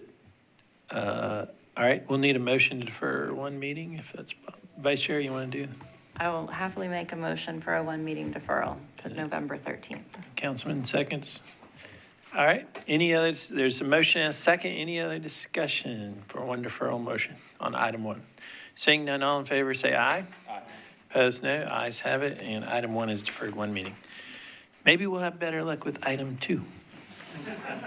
It's another text amendment related to the H&I study, related to detached accessory dwelling units, or DADUs. So the H&I study in the phase 1 and phase 2 here has identified DADU expansion as something that can help address Nashville's housing issues. So just a quick summary of that amendment. It would allow DADUs throughout the USD with homes, and it would make the DADU overlay permitted out in the GSD. That DADU overlay is currently only permitted in the UZO and the Highland Heights neighborhood. It would increase the living space caps on DADUs, but they would still also be limited by footprint, height, and proportionality to the main structure. They would still have to be smaller and shorter and aesthetically compatible with the principal structure. And then also with this amendment, owner-occupied short-term rentals would not be allowed with new single-family zone DADUs. So this ordinance was also deferred from September 25th per the rules. There were several questions and possible amendments the commission identified. Those questions were, are there potential issues with mortgage approval for homes with built DADUs? How many DADU permits have been issued within 2 of our overlays, one in North Nashville and one in East Nashville? What are the benefits or drawbacks of allowing DADUs to have separate ownership from the principal structure, and what are peer cities doing? And then is the infrastructure in the USD adequate to support expanded DADU access? So first, DADU permitting as it relates to mortgage approval. So issues typically arise with an illegal or unpermitted DADU, but not legal ones. So when legally permitted, financing problems are very unlikely. With the DADU permit data, so looking at the DADU overlay in North Nashville around Buchanan Street that was adopted in 2021, there have been 6 issued permits out of over 1,200 eligible parcels. Looking at the one in East Nashville that was It's between Ellington Parkway and Gallatin Pike. It was adopted in 2022, expanded in 2024. There have been 10 permits out of 973 eligible parcels. Looking at ownership practices with DADUs across the country, so it's in Charlotte, North Carolina, and Denver, they do not permit separate ownership of DADUs. Austin, Texas, and Seattle, Washington do permit separate ownership via mechanisms that are similar to Tennessee's horizontal property regime, or HPR tool. Some of the benefits from their experience of allowing separate ownership could be that it increases entry-level homeownership opportunities. It also provides more immediate financial incentives for property owners to build DADUs. Some of the drawbacks that they found, though, is that this can lead to greater speculation or investor activity within neighborhoods. It also creates complexities around easements and maintenance agreements because of that DADU being functionally kind of subordinate to the main structure. So our recommendation is to maintain the current rule that DADUs cannot be divided off for separate ownership, this requiring that one of the two dwellings be owner occupied. And this would prevent DADUs from functioning as two-family uses in single-family zoning. Lastly, looking at infrastructure. So as you saw with the two overlays that we talked about, where they're permitted, they're a very small percentage of total parcels that get permitted for a DADU or request one. So we're estimating that the infrastructure impact would be very minimal. Regardless, all building permits, including DADUs, require a water and sewer capacity review before approval, and also compliance with all our stormwater regs, and both of those are done on a parcel-by-parcel basis, just like for a single-family home. So these processes ensure that infrastructure needs are met. Changes that we've made with this, so during the deferral period, several changes were identified based on commission and community feedback. These include replacing the footprint square footage limit with, instead of living space square footage limit, to prevent oversized DADUs, clarifying how DADU height would be measured, and then prohibiting owner-occupied short-term rentals within new single-family zone DADUs. Similar to our last item, we have an additional note here. So shifting from footprint to living space aims to limit DADUs to make sure that they are subordinate to the principal structure. That being said, if council determines that there are adjustments to the thresholds that make sense, staff believes that flexibility could be built into the approval. So again, our recommendation with this one, as well as disapproval is filed and approval of the substitute as I've outlined. This one, again, is ready for your recommendation and currently is scheduled for a November 4th public hearing. Thank you. Thank you, sir. And so same as last, this is not open for public hearing, but we're on discussion. Commissioner Smith, you want to go first? Sure. Let me start with a question. On the various kind of questions that have been brought up in the deferral period and some of the staff recommendations, is the only thing that has changed currently in the text is that the DADUs are restricted in RS and that they cannot be non-owner-occupied short-term rental? That's not the only change. Okay. There are several smaller changes, but that's one of the major changes, yes. Could you back it up about? And sorry, two it's slides? not non-owner, they can't have any short-term rental at all. The DADU. If a DADU is built in an RS, no short-term rental permits for the DADU. Right. Perfect. That sounds like a good change. The one I guess I was specifically asking about would be easier. Is there a legal stipulation now that both, or that one of the two structures has to be owner occupied? That worries me a little. I think I'm in agreement that it's probably gets a little complicated to have separate ownership. It seems like that's just an HPR anyway. I mean, just you could build an HPR and one of them be smaller. So I don't think there's a need for that amount of complexity. But if you were renting and someone wanted to use the mother-in-law apartment, I would hesitate to include that. Otherwise, I'm a big proponent of expanding the DADU I really like this bill overall. I think my main concern was just that one of them has to be owner-occupied.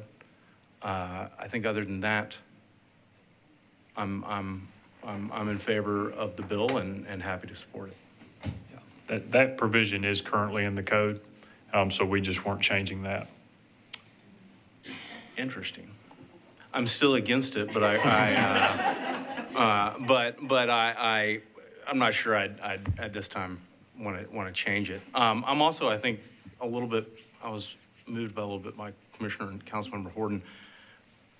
What do we consider a living space? I guess garage is not, is that just heated and cooled conditioned space? Yeah, habitable space. And is that habitable space in the footprint or just habitable space overall? Overall. How is that currently written in the DADU? Like, is that a change we made in the deferral period? We had it, so currently it's 700 square foot living space limit on all DADUs. What we had written was a footprint limitation with no living space limitation, which theoretically you can, if you could do 2 stories on a DADU, that would kind of double the living space, or theoretically could. So this just applies a living space cap, which is what we have now, but just increases it somewhat. We heard a lot of feedback during the deferral period that there was concern around DADUs becoming overly large, because we had put a few things on the table, expanding where you could have them. And then we also said, hey, let's also sort of change the way that you're measuring them. It felt like a lot of change at one time for a lot of folks. And so we said, okay, we are okay with going back to measuring it by living space as opposed to footprint. Now, we have proposed to increase that living space from what's in the code now. Right now, it's limited to 700 square feet. We have proposed to increase it, but those increases being based on lot size. So up to 10,000 square feet of a lot, you could have a maximum of 850 square feet of living space for a DADU. Or beyond 10,000 square feet, you could have up to 1,200 square feet of living space for a DADU, with the caveat that you can never be bigger than the main home. We have still heard for some people that might just be a little bit too much, which is why we have indicated to you all that we would suggest that you still allow for perhaps some flexibility on that standard at council. It seems like an improvement. I will say, just me personally, that's not something that I'm overly concerned with, given that we're really doing this in only non-single family.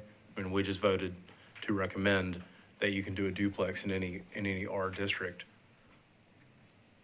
A DADU, I guess it's not, ownership differences, and there are differences, but if you want to do 2 big homes, there's a way to do that already. I'm less concerned with limiting the DADU, but I will take what I can get. And you've got my vote. Thank you, Commissioner. Any other discussion?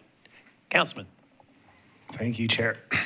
I agree with I think Commissioner Smith's sentiments, very strongly supportive of this bill. I think it'll be a big step forward for housing in Nashville. I think I share perhaps his question on the merits of requiring owner occupancy for the DADUs, for property with DADUs. I wonder if staff might be able to walk us through the pros and cons in perhaps a little bit more detail of prohibiting or requiring requiring or not requiring owner occupancy. I think not all of these pros and cons should be weighed equally. I think particularly the benefit of providing access for home ownership, especially among middle and lower income Nashvillians, should be weighed perhaps more significantly than the other ones. And if removing the owner occupancy requirement is a way to increase access to ownership opportunities, I think that'd be a great opportunity for the city.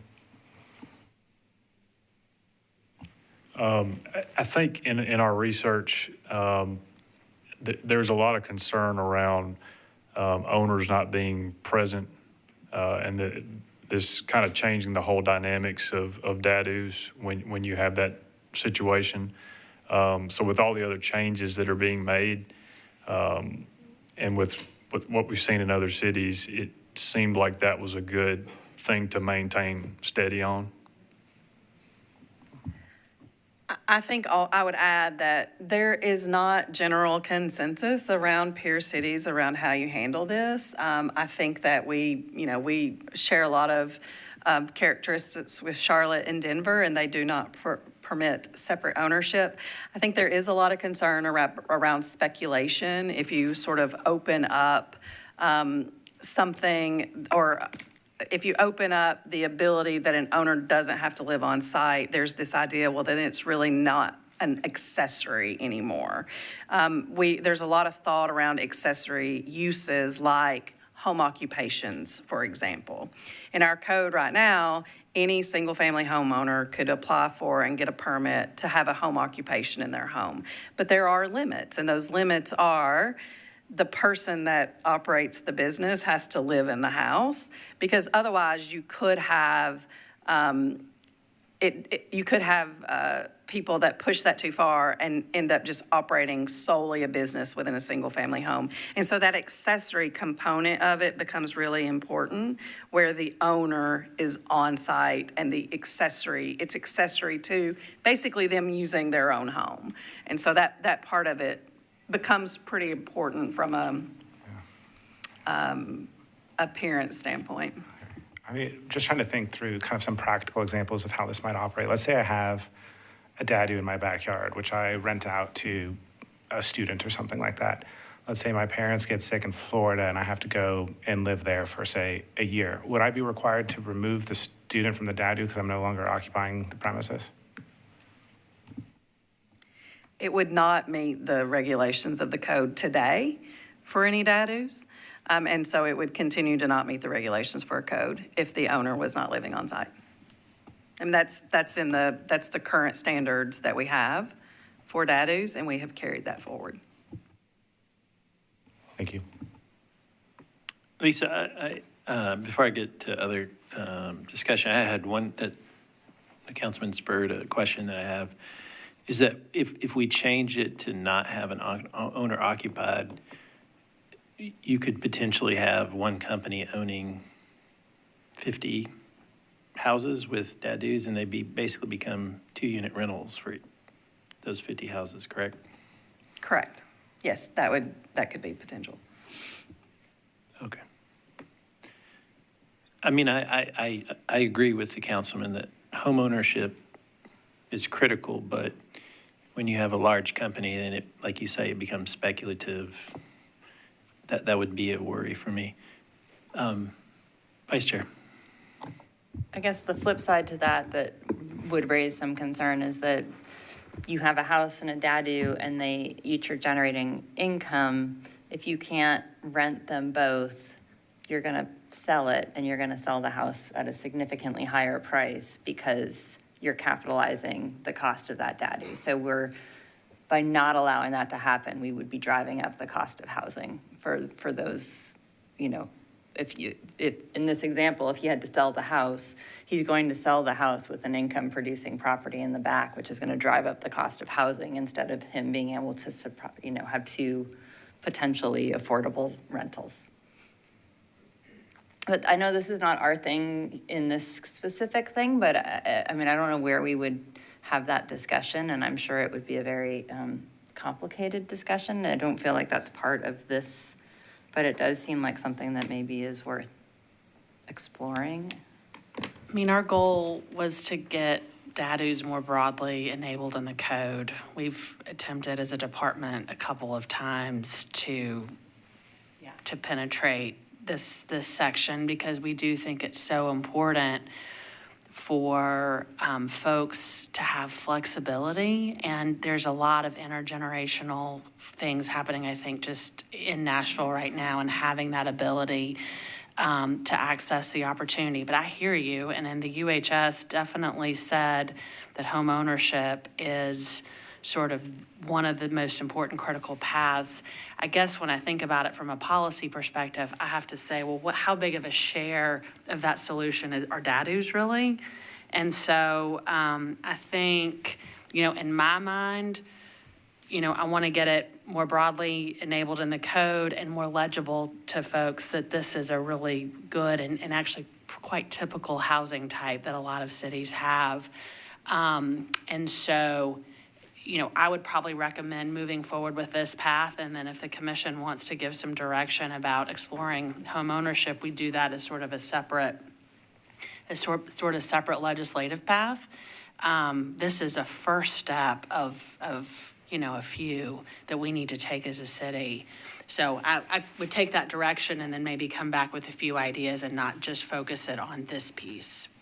I think that makes sense. I think, and I don't think we're talking about home ownership necessarily. I think we're talking about whether, and I fully support the idea that they should not be STRs in the single-family districts, but I think the issue is whether the primary unit, well, I guess it doesn't matter if it's the primary unit, one of the units has to be owner-occupied, and whether or not you could have two long-term rentals as opposed to,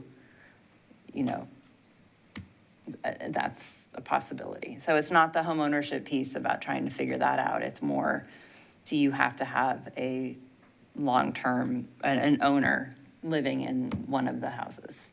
Right. And the flip side to that is, if it's an accessory to, if the owner's living in the dadu, I mean, right. Is that an accessory to, if we're going to be really literal about that?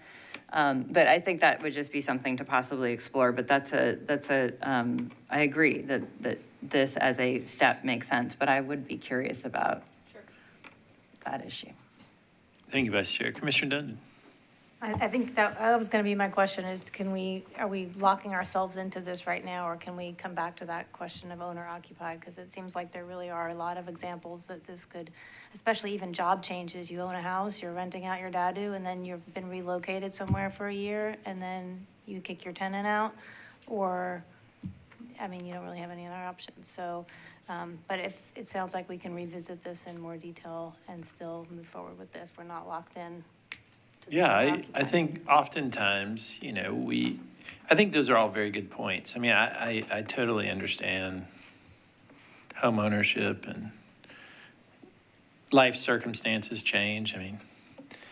I'm worried about deadbeat kids moving back in my house. I'm just joking. If you don't charge them rent, does it count? No, this is really good discussion. I do think that, like the director said, I think it's a good start. And I think we can quickly look and see how this does for, 6 months to a year, and then come back and see and work with the council. And I think the Councilmember Horton has a lot of good points. And I think, making sure that home ownership is a viable thing in Nashville is a really important thing during this time in our city. And Commissioner Marshall. Sure. I brought up the issue about the mortgage piece, and he spoke to it in his comments there. The initial conversation I had with my underwriters, I got conflicting, results. But at the end of the day, it came back to me saying that as long as they had a legal permit to get it done, then we would be okay on our side doing a mortgage. So I echo your comments that you have in there. Thank you. And you know what? That's a very good point. That's what makes this commission so great. We all have our professions, and Commissioner Marshall is in the mortgage profession. And I think that's the beauty of this commission. We have community folks, we have developers, we have bankers, we have lawyers. And that's what makes this commission great, I think. And we're all volunteers. And so that was a very good point, Commissioner. Thank you. Any other discussion? Is there a motion to adopt? Councilmember Horton? Second. Motion second. Any other discussion? Seeing none, all in favor say aye. Aye. Opposed, no. Ayes have it. And that worked out better than item 1. Item 2 is adopted. Sorry. Good job. No, seriously, that's a very good discussion and good work. So that leads us to item number 3. We're doing okay, commissioners. We've been here almost 2 hours. I always check kind of at the 2-hour period. Are we still going forward? And just for the record, Commissioner Henley has abstained from both items 1 and item 2 and was not part of the debate. All right. Item number 3. Laszlo.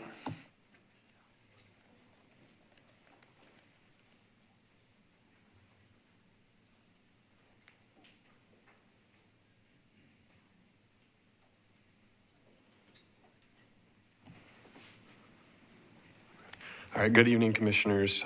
This is item number 3. And the request is to amend an SP and rezone a portion of property from AR2A to SP to permit a mixed-use development with 208,000 square feet of non-residential uses.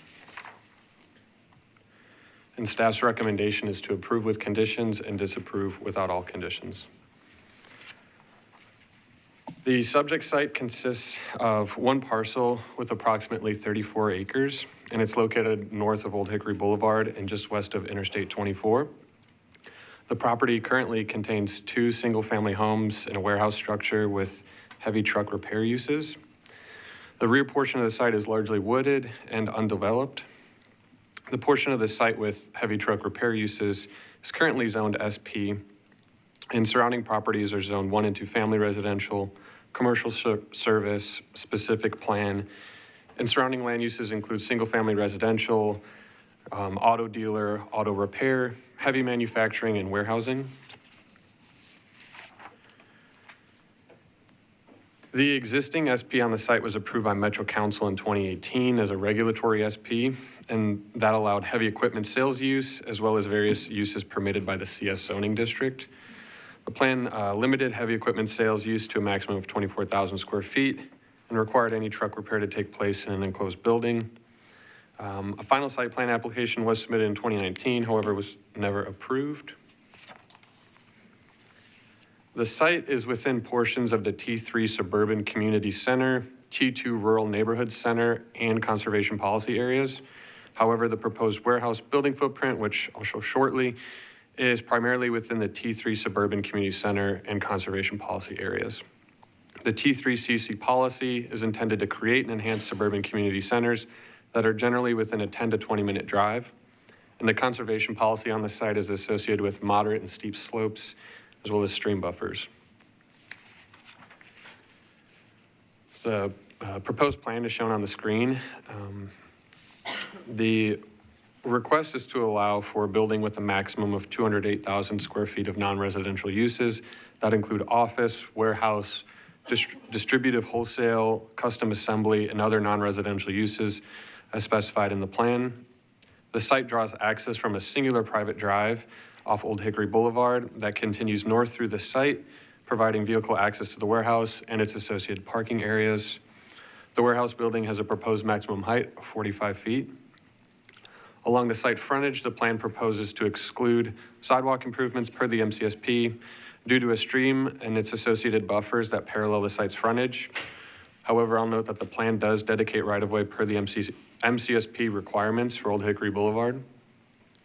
Between the proposed warehouse and adjacent properties to the east and west, the plan provides a 20-foot B landscape buffer that widens to a D buffer and includes a landscape buffer along the street frontage to meet the standards for a scenic arterial boulevard. And lastly, the site is approximately 34 acres, but the plan proposes to develop on approximately 19 of those, leaving around 44% of the total site undisturbed. When analyzing the proposed SP amendment against the policy, staff considered the surrounding area has remained primarily commercial and industrial for many years. And we'll note that adjacent properties include heavy manufacturing, auto repair, and warehousing distribution uses. The SP amendment proposes a mixed-use development with office, warehouse, distributive wholesale, custom assembly, and other non-residential uses, which, given the existing warehousing, manufacturing, and industrial uses nearby, may be appropriate in the T3CC policy for this location. The proposal also removes some of the more intense uses that were approved on the original SP that exists on the site today, which allows for more predictability of development outcomes. With respect to the conservation policy, overall staff found that the site plan balances impacts to conservation areas by preserving approximately 44% of the site as natural open space. And while the plan does impact some of the moderate to steep slopes on the site, the majority of the conservation areas are left undisturbed. To the north of the proposed building footprint, and the plan also provides a tree preservation plan that will protect the majority of mature tree canopy. Given the surrounding context and the proposed plan's ability to provide a mixed-use development while balancing preservation of conservation areas, staff's recommendation is to approve with conditions and disapprove without all conditions. Thank you, Laszlo. And so, Commissioners, we'll open this item for public hearing. Is the applicant in the room? Come on up. Per our new rules, you have 8 minutes, and you can save two of the minutes of the 8 for rebuttal. Hello, Planning Commissioners. Thanks for having me. My name is Andrew Mazie. I'm with Brennan Investment Group. I'm the Can you hear me okay? Oh, there it is. Yep. My name is Andrew Mazie. I'm with Brennan Investment Group. I'm the developer of the project. I'm the local Nashville-based market leader here. First, I'd like to thank the commission here for having me today and for considering this project. I'd like to thank Councilmember Gamble for her assistance over the last 4 to 6 months or so since we first introduced the project to her in the spring. And we'd like to thank really the hundreds of community members from the Whites Creek community who provided us feedback. Councilmember Gamble was nice enough to host one of her district meetings back in the spring, early summer, which is when we were first able to introduce our project to the community. It was attended by over 100 community members and was well received. Since that meeting, we've had 4 additional community meetings, and each of those community meetings kind of stacked on top of the previous meeting. So the next meeting was in July, so we would take feedback from the June meeting, tweak our plan, come back, and then the next meeting was in September with sort of incorporating the feedback from the previous meeting. We did that 4 times after that initial meeting that Councilmember Gamble hosted. So what we resulted with here was a project that was fully informed by the Whites Creek community. We had an open door policy. That's the first thing I said when I introduced myself at that first community member meeting was, you know, we're Brennan Investment Group, we're local, we live here, and we want all feedback to be considered. We recognize this project is somewhat on the front door of the Whites Creek community, right when you get off the I-24 exit. We're about the 5th property in. So it's a somewhat visible project, and it was important to us to get that community feedback. Our project also includes 30 community benefit improvements that go above and beyond even the plans that you have before us today that Councilmember Gamble is going to include at the Metro Council stage. Those 30 items were informed from those community meetings. For example, we're especially proud that we're only disturbing 50% of the property. So we're buying basically paying retail price for the entire property, but only disturbing half of it. And of that half of the property that we're disturbing, the majority of that we're actually dedicating to a tree canopy preservation easement. So we're proud of that. We heard that from the community. They were concerned about preservation of trees and traffic. So instead of just putting a second building on the top of the site, you see there, we're instead doing something almost unheard of, and we're just not developing it and then preserving it forever. On a personal note, so I live here in Middle Tennessee. I've got a wife and 3 kids, and I've been doing development for 10 years. I've developed dozens of warehouse and industrial buildings all around Middle Tennessee, and I can confidently say, and I'm proud to say, that this Whites Creek project is one of the most well thought out, well-informed developments that I've been a part of. Our goal from the beginning was to demonstrate professionalism and respect to the community, to hear everyone's voices and opinion, incorporate as much as we could And that's what we did. We incorporated almost, not quite everything. There's a few issues we're still working out, like a deceleration lane and the culvert, just to solve some upstream issues with rainfall. So there's some kind of what I would call like engineering open items that we're going to address in the spring once we get through this entitlement portion of the project. But for the most part, we were able to incorporate almost everything that the community asked for. So in sum, we're grateful for this opportunity to develop in Whites Creek. We recognize this immense responsibility to be good stewards to the community, particularly this front door location. And we're going to continue to work diligently with all stakeholders, including this commission and the members of the Whites Creek community, to deliver what we consider and what they consider a first-class project that Whites Creek community members will be proud of for generations to come. So thank you again for your time and for y'all's service, and I'll leave the rest of my time for Q&A after. Thank you. Thank you, and we'll reserve 2 minutes for rebuttal. So anyone wishing to just speak, come on up. Per our new rule,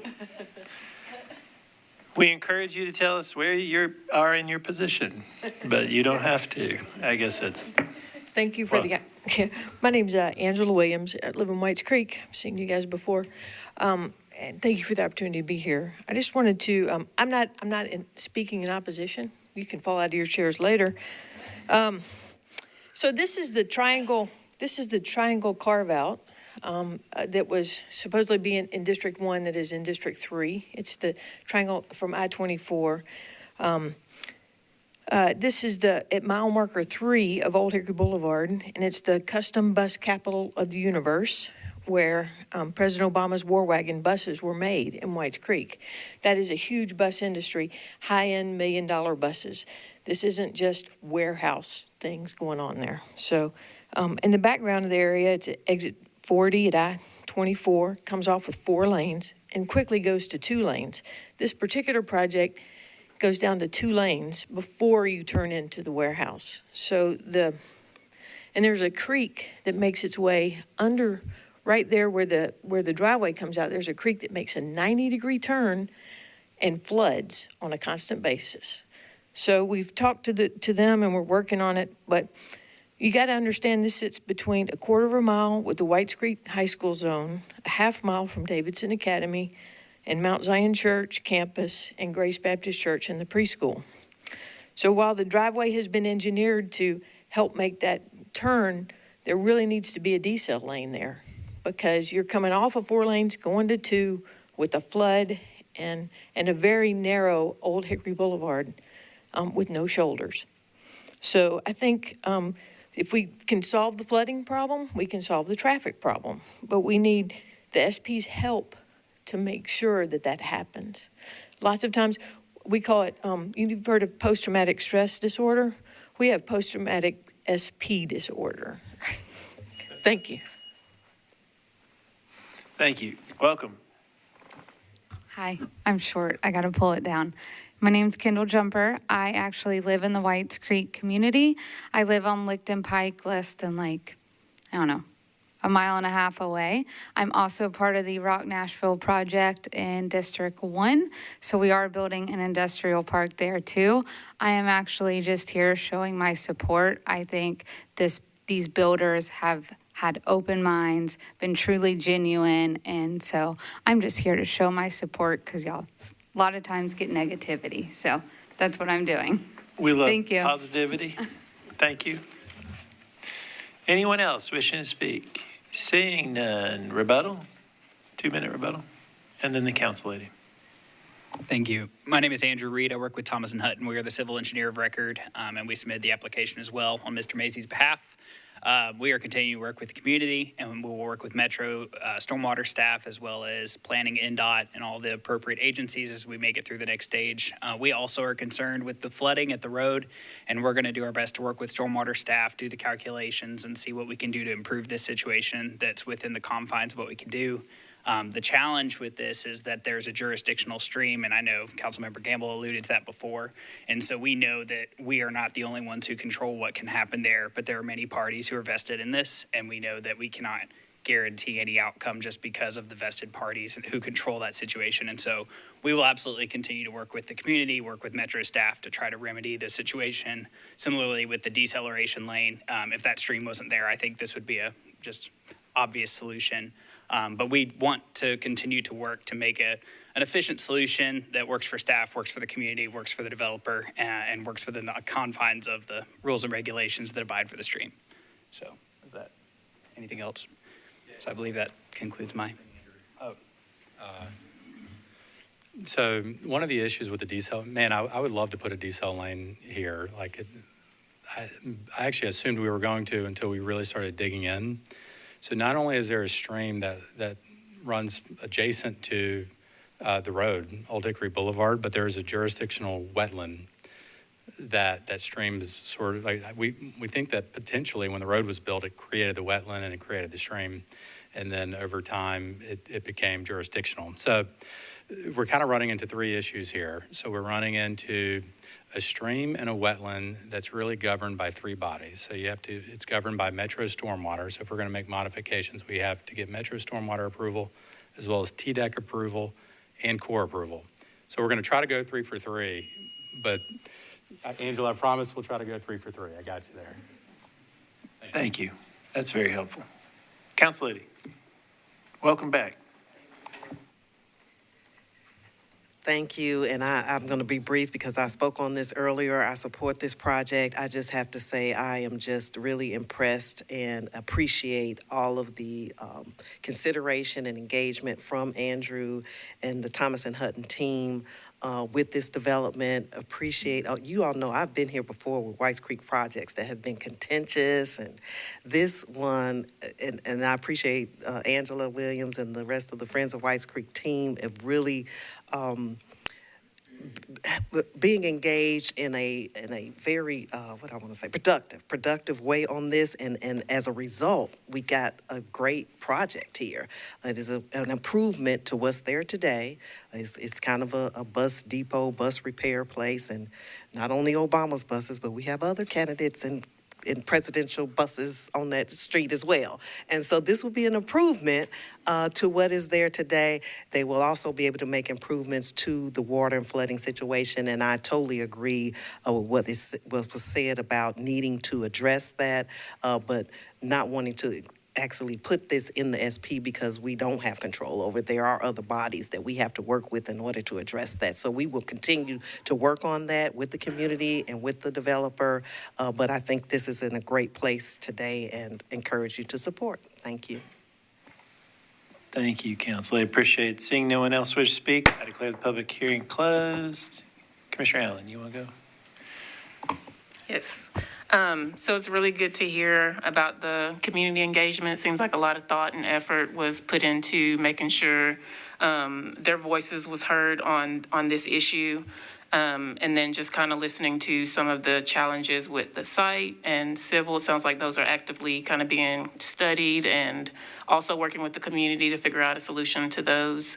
And so just looking at the map, looking at the policy, this seems like an appropriate site for this SP. I think that it allows better use for the community, provides more use that benefits the surrounding community, and then just the physical characteristics of the location itself being immediately off the interstate and just one drive off of Old Hickory Boulevard. So I'm inclined to agree with the staff recommendation. The only thing that just kind of popped out to me that I was curious about was that sliver of, was that R15 that was in between this property to the right side.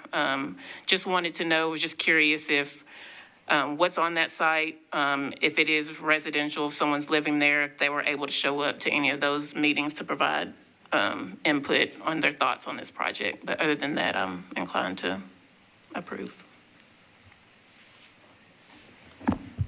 There is a residential structure on that property, but it's within the same policy area as this, so it could change in the future to mixed use or a similar commercial type zoning district. So long-term, I mean, it's already kind of surrounded by commercial and industrial uses, but long-term, it could also change based on the land use policy for that area. And I'll just add one other thing. This is the preliminary plan.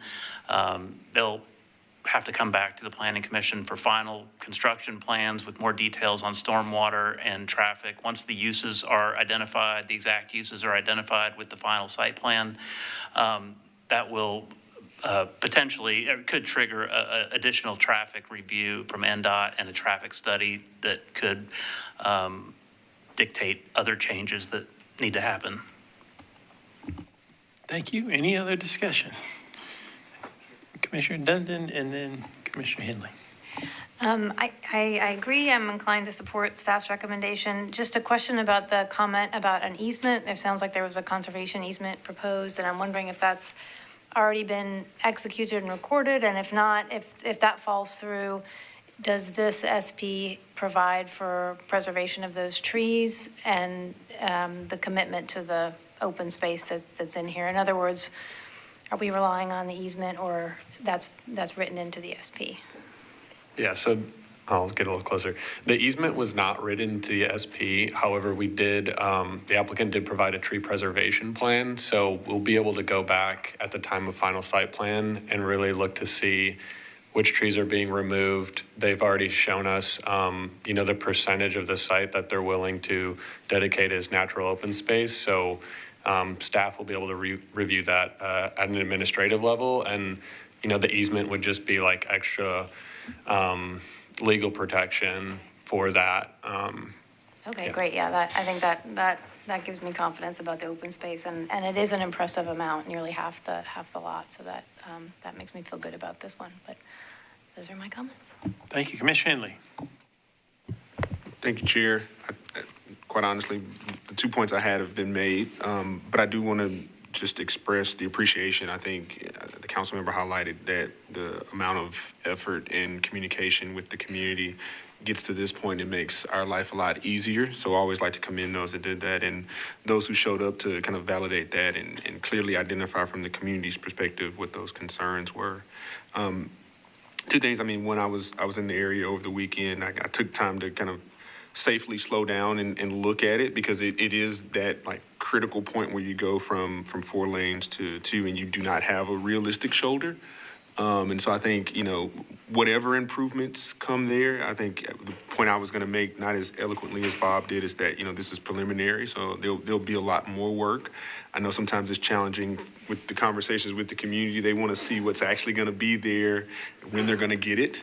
But just hearing how well the process has gone this far gives me some confidence as well. And I think any strategic improvements that could be done there will be helpful and likely set a precedence, I think, for that entire area, because the same thing happens going in the other direction. We mentioned some of the other properties may become maybe more commercialized than they are now. So I think it's a great first step. And I did like hearing the perspective and the respect for knowing that you're at a gateway point into that community. Sometimes areas in our county that are off of those exits don't get that type of appreciation from those who own the property. So I liked hearing that, and I appreciate that sentiment.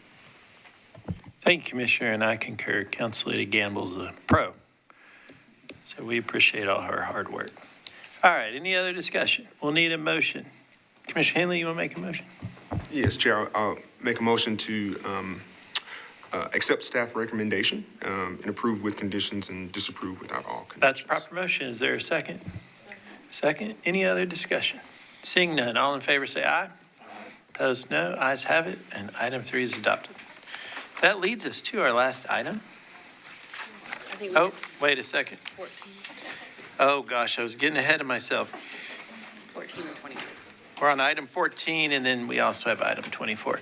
So commissioners, we've been here. Everybody okay? We can keep going forward. Vice Chair, you good? Okay. Yeah, we don't have Commissioner Clifton. We can keep going. Oh, that was for you, Commissioner Clifton. We miss you. All right. Go ahead, Laszlo.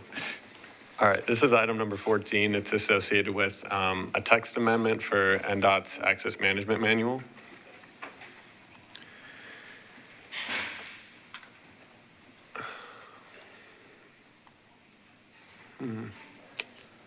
Maybe I'm missing a I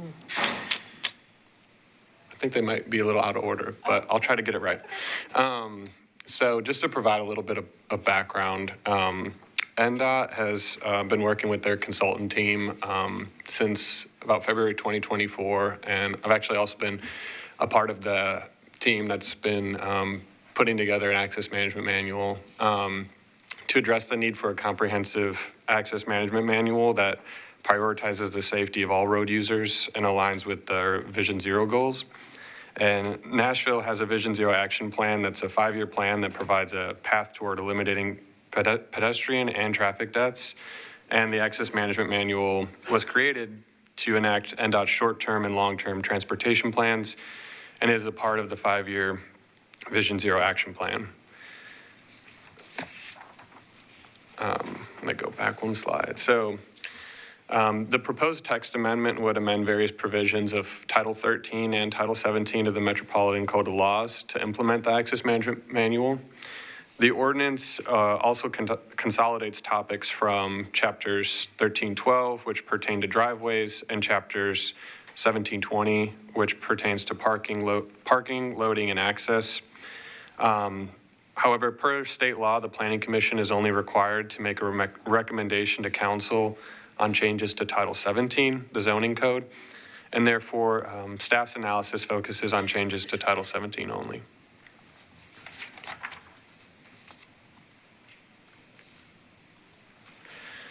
The manual will serve as a comprehensive access management resource, providing guidance for access design, access location, multimodal interactions, as well as site-specific considerations in areas such as downtown. And it also provides additional guidance for administration and implementation of the standards. Title 17 of the code currently includes access requirements within Chapter 1720, which includes guidance for access on non-arterial streets, access for arterial streets, visibility, as well as the measurement of distances from one access point to another. Just think about driveways. And the proposed text amendment would allow for all access requirements to be located in the manual rather than in the code.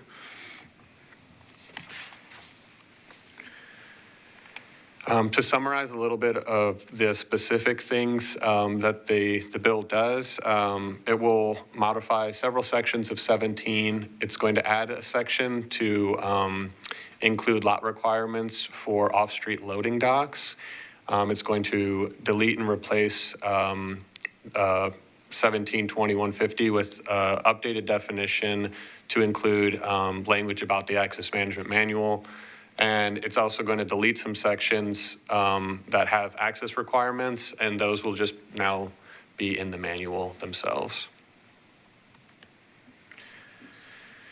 In staff's analysis, we found that this text amendment supports the goals of Nashville Next General Plan in several ways. The manual seeks to align with Nashville Next and its associated parts, including the Major and Collector Street Plan and the Community Character Manual. And overall, it ensures appropriate access management strategies and design are implemented when land is developed, allowing for more efficient traffic operations and reducing conflict points to improve public safety. Access management is traditionally focused on conflict points between motorized vehicles. However, the updated manual will emphasize the importance of ensuring safe passage and access for bicyclists, pedestrians, and transit users as well. Additionally, by consolidating and eliminating some of the redundancy in the code, the amendment will allow for clear interpretations and reduced confusion of code requirements for NDOT, Metro Planning, as well as development teams in Davidson County. And with that, staff recommends approval. However, this item does need to defer to the November 13th meeting per the MPC rules and procedures following the public hearing.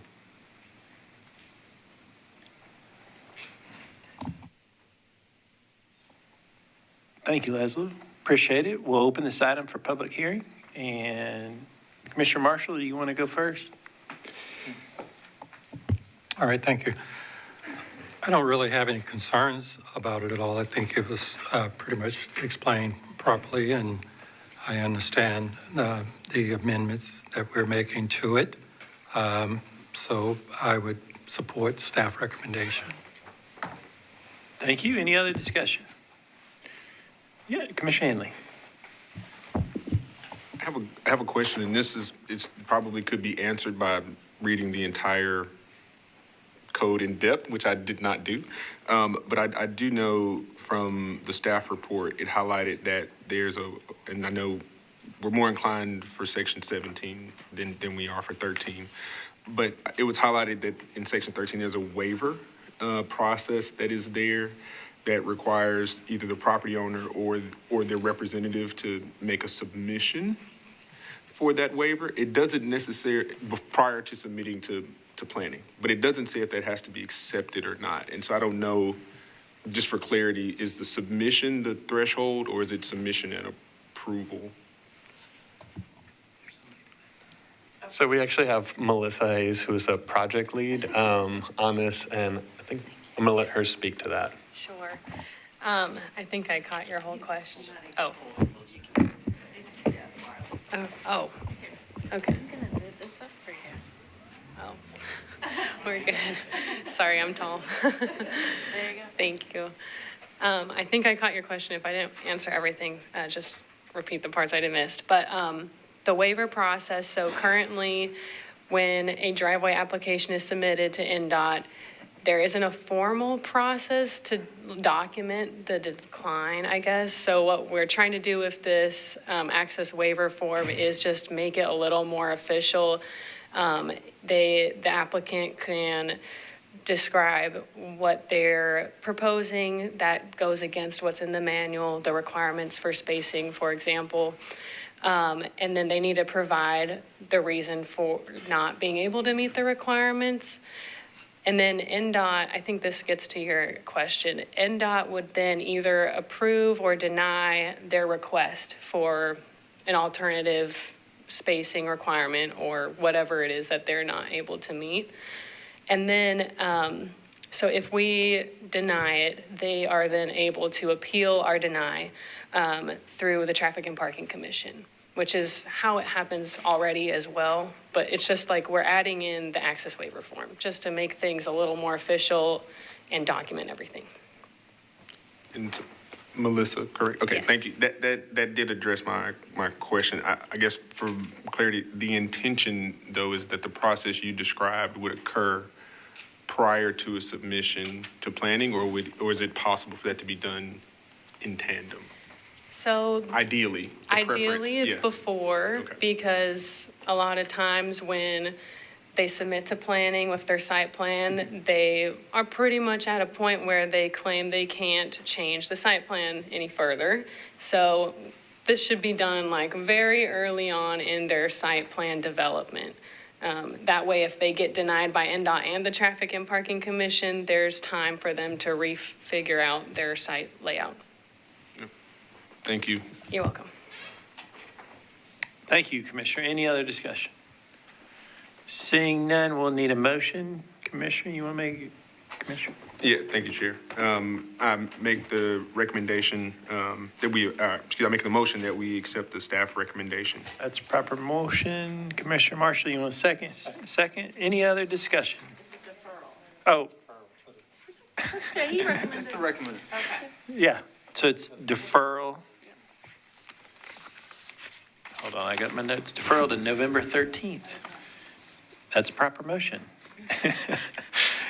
There's a motion and a second. Any other discussion? Seeing none, all in favor, say aye. Aye. Opposed, no. Ayes have it, and it's deferred to November 13th. All right, so that leads us to our last item, which is for public hearing, which is item number 24. Laszlo's back. Or he never left.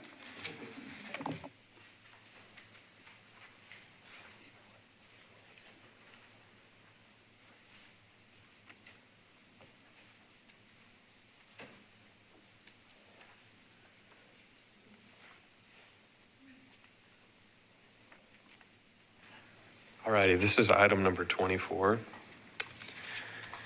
And this is a request to amend a portion of a planned unit development to permit 120 multifamily residential units. And staff's recommendation is to approve with conditions.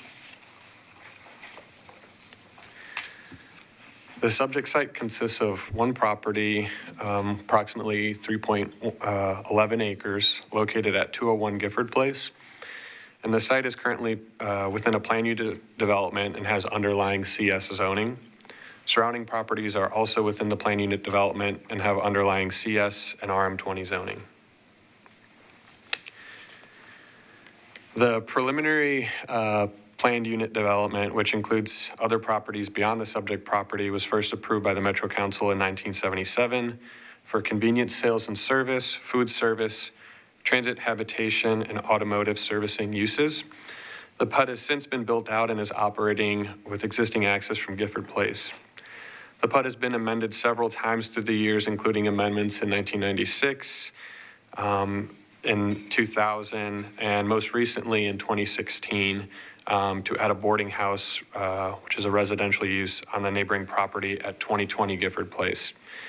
In 2020, a rezoning and PUD cancellation applications for the entire PUD was reviewed by planning staff and the Planning Commission, and ultimately the Planning Commission recommended disapproval to both the rezoning and PUD cancellation request. The property is located within the T2 Rural Neighborhood Center policy area, and this policy is intended to maintain, enhance, and create rural neighborhood services that fit with rural character and provide consumer goods and services for surrounding rural communities. The proposed amendment would allow multifamily residential use within the existing building, motel building on the property. The current motel building was approved for 117 rooms. However, the proposed amendment seeks to convert the existing operational rooms as well as 3 additional rooms in the building to allow for a total of 120 multifamily residential units. The plan proposes no change to existing parking on the site and will provide 201 parking spaces. And I'll note that the site is currently accessed via shared private drives off Gifford Place, and they will retain that access with the amendment. As mentioned, the larger PUD is developed with commercial, office, and boarding house uses consistent with the approved PUD. However, the proposed plan seeks to increase the number of residential units in the PUD, and therefore the amendment is required. While other rural neighborhood policy areas often favor low-density residential or agricultural uses, the rural neighborhood center policy is supportive of lower intensity mixed use and residential uses at appropriate locations. The PUD would remain largely commercial, but would allow for the conversion of rooms within the existing motel building, and therefore the existing building form, as well as the site layout, would remain largely the same. And also note that the subject property's location is approximate to existing road infrastructure, neighborhood services, and also has access to transit.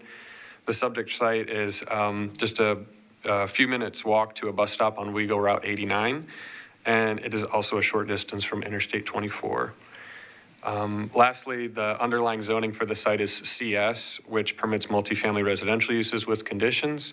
Therefore, the existing underlying zoning is not required to change with the proposed request. Overall, staff found that the amending the PUD would give the subject property the opportunity to develop in a manner consistent with the existing zoning and the T2NC policy, and we recommend approval with conditions. Thank you, Laszlo. And we will open this item for public hearing. Is the applicant in the room? And welcome. You have 8 minutes, and you can save 2 of the minutes for rebuttal. Thank you, Mr. Chairman, and members of the commission. Sean Henry, 500 11th Avenue North. Thank you for allowing us to be here. I represent the Better Housing Group. Mr. Mather and Mr. Carlson are here behind me who can answer any technical questions that you might have, but this is very straightforward. My clients are prepared to invest about $10 million in buying this old Days Inn motel that's been there since 1990. The PUD, as you just heard, has been there since 1977. And they want to take that existing structure and convert that into multifamily units. Roughly the same size as the motel units have been since they were built. Okay, so I heard from one of your fellow commissioners, who's no longer on the commission, an architect the other day, who was addressing a crowd. And he said one of the most sustainable things we can do in this community is to take an existing structure, save it, repurpose it, reuse it, and put it to good use. And in this case, that's exactly what we're proposing to do. Convert it from transient housing to permanent housing. And it'll certainly go some measure of distance in addressing our demand for housing, which, as you know, is extreme. So this will go in that direction. Your staff's done a really good job with the staff report. And Commissioner Henley, a moment ago, you were asking about the waiver of the NDOT manual. In this case, my client did prepare and submit a waiver to NDOT for the MMTA, and that was granted, and we submitted that as part of the application. So this is a good example of where you're going from same number of units, a waiver was granted, no need to do any further analysis in that regard. So those are my comments. We appreciate your support for this. We think it's important, and here to answer any questions, and we'll save the rest of our time. Thank you. Thank you, and we'll reserve 2 minutes for rebuttal. Anyone wishing to speak on this proposal? This is your time, Representative. Welcome. 2 minutes, and state your name for the record. Welcome. Thank you, Mr. Chairman, distinguished committee members. My name is Gary Moore. I live in District 10, not District 1 where this project is, but the district line moved. I didn't. I'm about 2.5 miles from this project. We had a gathering. We would send out an email to different people that we were in, if you were in opposition, to come and sign it. We provided 2 days. I have 225 signatures of people that are in opposition to this because of the density. That's their biggest concern, is the density that this project will create. And Mr. Chairman, I'd like to leave this with one of the staff members for the record. Yes, sir. Let's give it to Laszlo. Thank you, Gary. And let me say this real quick too.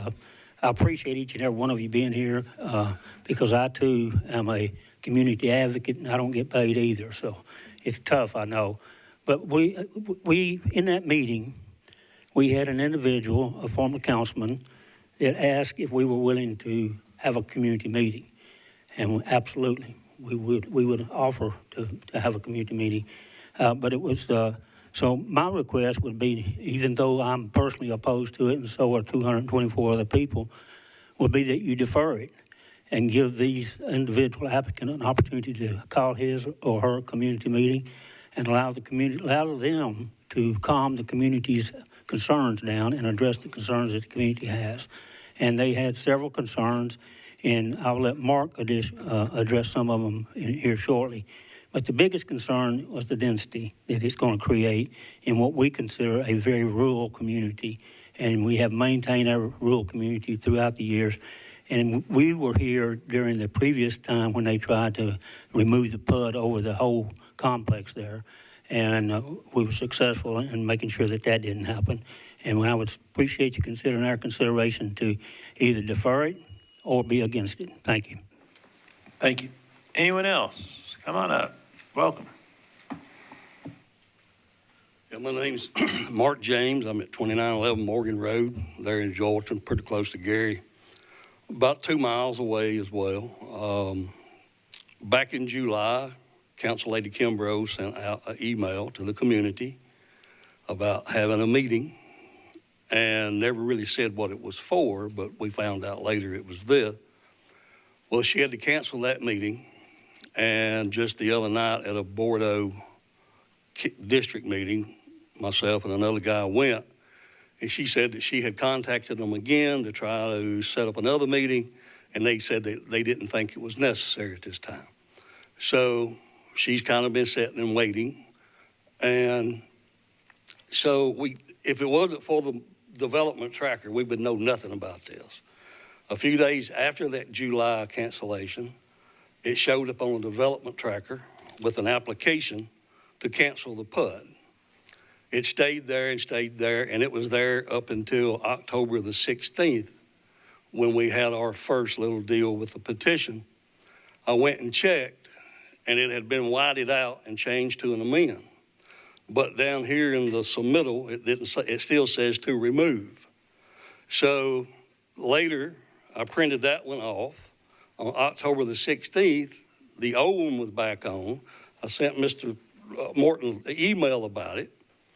He said that it was been changed to be amended. So sure enough, the application was there. 10 minutes ago, I went and checked, and the old application is back. So we're a little confused. Are we amending or canceling or what's going on? And then on top of that, there has been no signage, which he said it was required.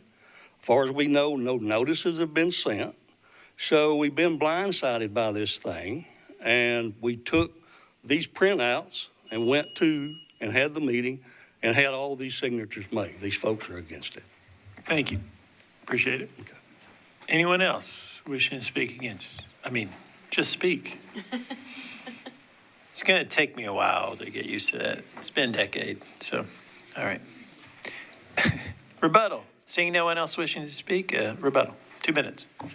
Well, I'm probably the origin of some of that confusion that you just heard, because the client asked me to be the applicant. I'm normally not the applicant. So we first reached out to staff and we talked about canceling the PUD because the base zoning here is CS. And as you saw in the staff report, the CS district allows multifamily as an adaptive reuse, okay? So it's permitted with conditions. So we thought, cancel the PUD, just let them go to the counter at the zoning office, apply for their multifamily conversion under the adaptive residential use provisions, because they can meet that criteria. And continuing to talk it through with staff said, we really don't want to cancel the PUD. The Planning Commission denied a cancellation previously. Why don't you just simply amend it? So we've revised it to be an amendment. So the public notices are correct. So the public notices say amend PUD, both in the signage and in the letters that went out to everyone within 1,000 feet of this property. So happy to answer any other questions, but sorry for the confusion to some of the folks here. Thank you. And I don't see the council member. So seeing no one else wishing to speak, I declare the public hearing closed. And Commissioner Dunn, I think it's your turn. So I guess before I heard from the community members speaking, this plan seems to make a lot of sense. I really like the idea of reusing a property that's already there. They'll use a lot less cement and materially intensive things. The parking is already there, which is rare. We get a lot of concerns and complaints about impacts on parking. The underlying zoning, at least, already would allow that use. But I am concerned about the community meetings, and the council member is not here. I don't know if the council commissioner, who's also a council person, might be able to speak to this, but I guess maybe the staff could say something about what community meetings happened, if you're aware. But it sounds like we have 225 signatures that are saying, of people who live around there who've saying they did not have a community meeting. So if you could maybe just let me know what kind of community meetings did occur, and if they're lacking, then I guess I would favor a deferral in this instance, at least so the community could have more input. Yeah, I can't say that it was ever relayed to us that the applicant hosted their own community meeting without the council member, unless y'all want to speak to, but it sounds like they haven't, so. Okay. Yeah. Then I guess I'd like to hear what the other commissioners say, but I'm inclined to have a deferral simply for more community input. But in terms of the substance of the plan, it does seem to me to meet policy, and otherwise I would, I don't see any problem with the substance of the plan, other than lack of community input to address some of the things that they're concerned about. Thank you, Commissioner. Any other discussion? Councilman. Thank you, Chair. In this instance, I don't see any need for a deferral at this point or within this body. I sympathize with the community members that are here, as well as the signatories of the petition that was submitted to us as to the potential lack of community meetings about this. I think the point I would make is which body is supposed to be responsive to those concerns. I think our responsibility in this is to advise on policy rather than political considerations. I think this will ultimately go to the Metro Council after this, including the Planning and Zoning Committee, whose job it is to be responsive to community input and concerns like that. And I think Councilmember Kimbrough can speak at that point as to the extent of community meetings, and if they're found to be inadequate, the council has the ability to defer it or not approve it either in committee or at the council. I think if we're advising purely on policy, which is our responsibility here, this fits policy, and so I'd be inclined to approve the staff recommendation without a deferral at this time. Thank you, Councilman. Any other discussion? Vice Chair, and then Commissioner Marshall. I think that I agree with the council member. I think this is a great way to try to address, real affordable housing issues in the city. And the fact that it's located near a bus stop, and the rest, I think it makes a tremendous amount of sense. And I agree that if there's a need for a public community meeting, that could be held with the council member, but, once it goes into the council process. Thank you, Vice Chair. Commissioner Marshall. Thank you. I would also endorse the comments that Commissioner Horton made and Vice Chair. It does concern me, though, in District 1, we continue to have this same type of conversation. While I understand that, I also know that this area definitely would be this spot and this project would definitely be good for the community.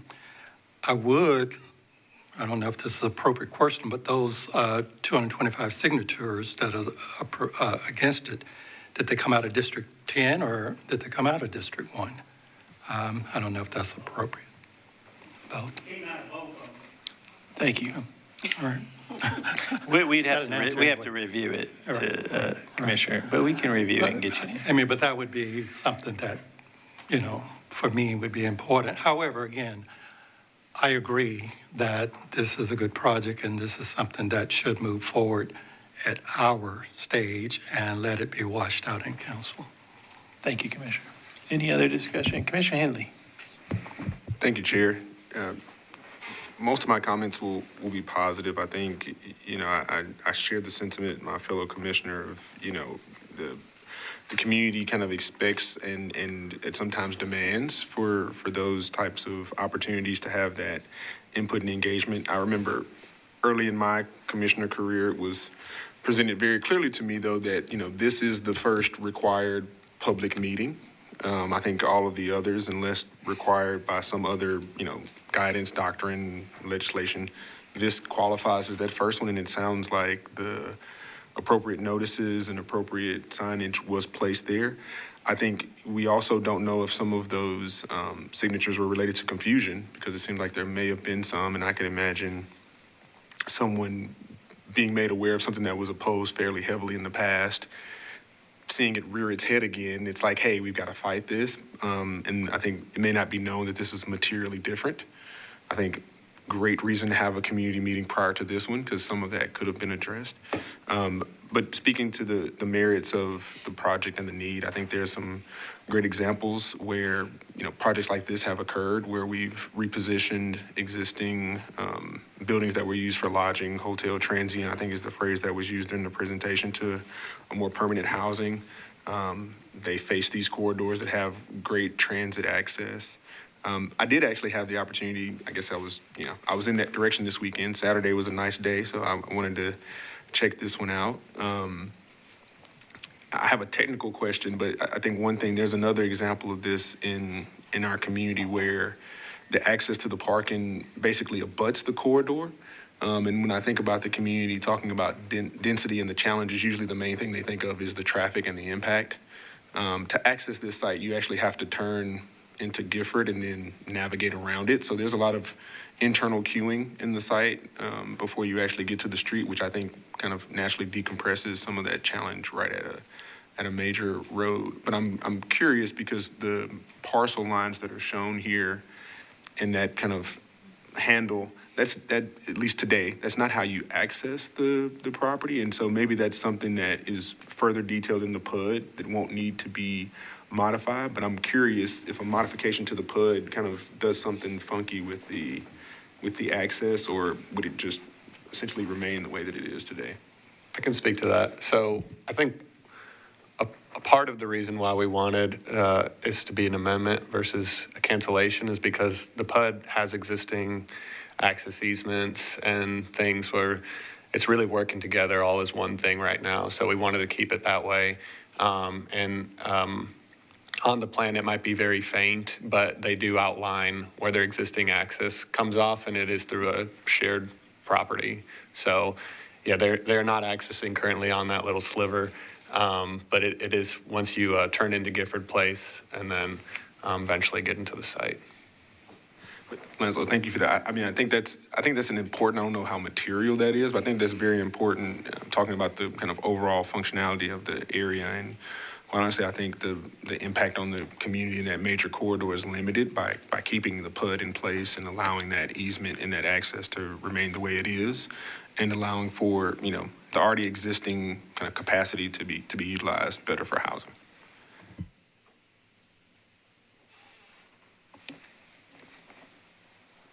Thank you, Commissioner.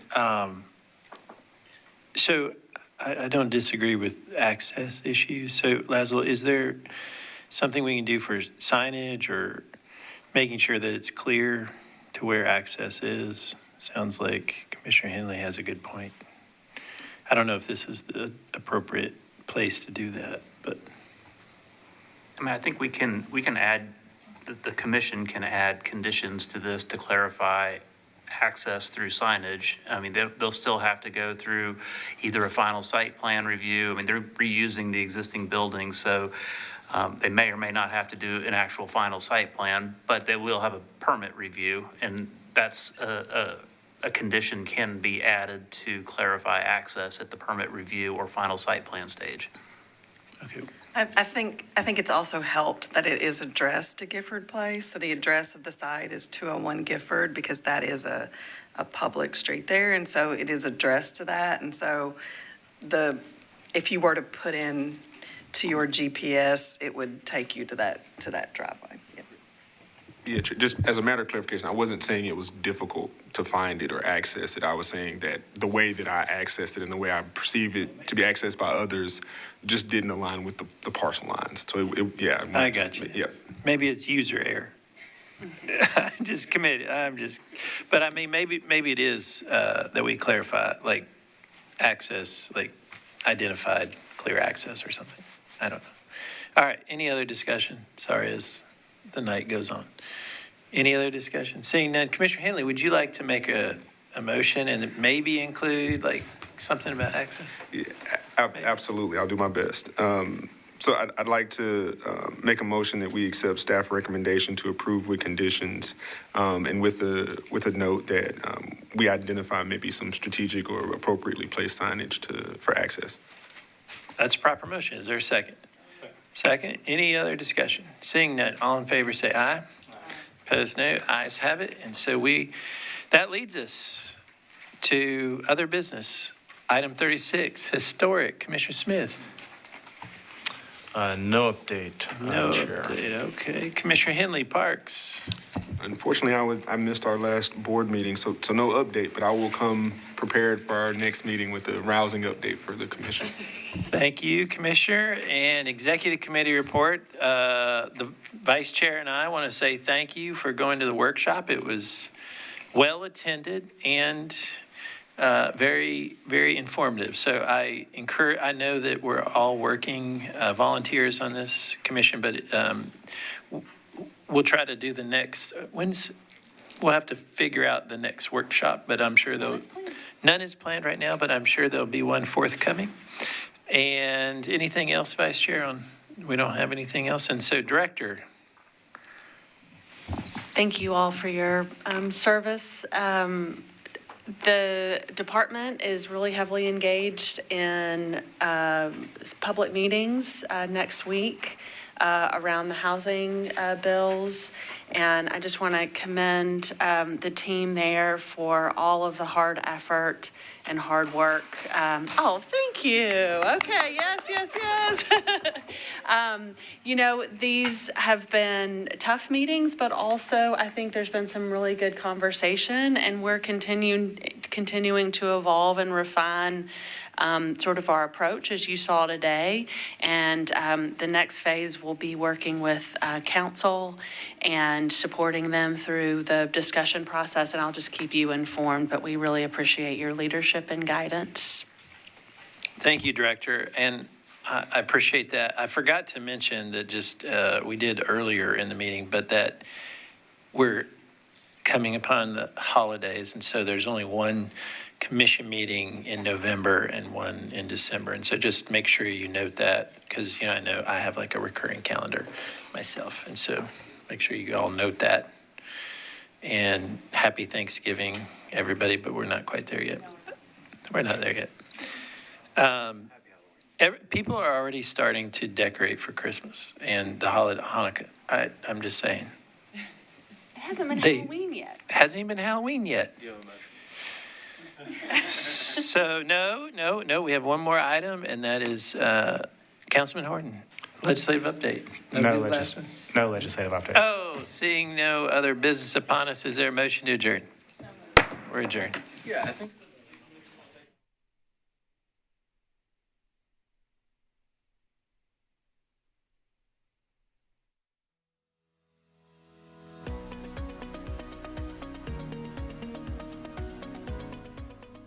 This has been a service of the Metro Nashville Network. If you would like to see this presentation again, or for more information on this and other programs, visit nashville.gov.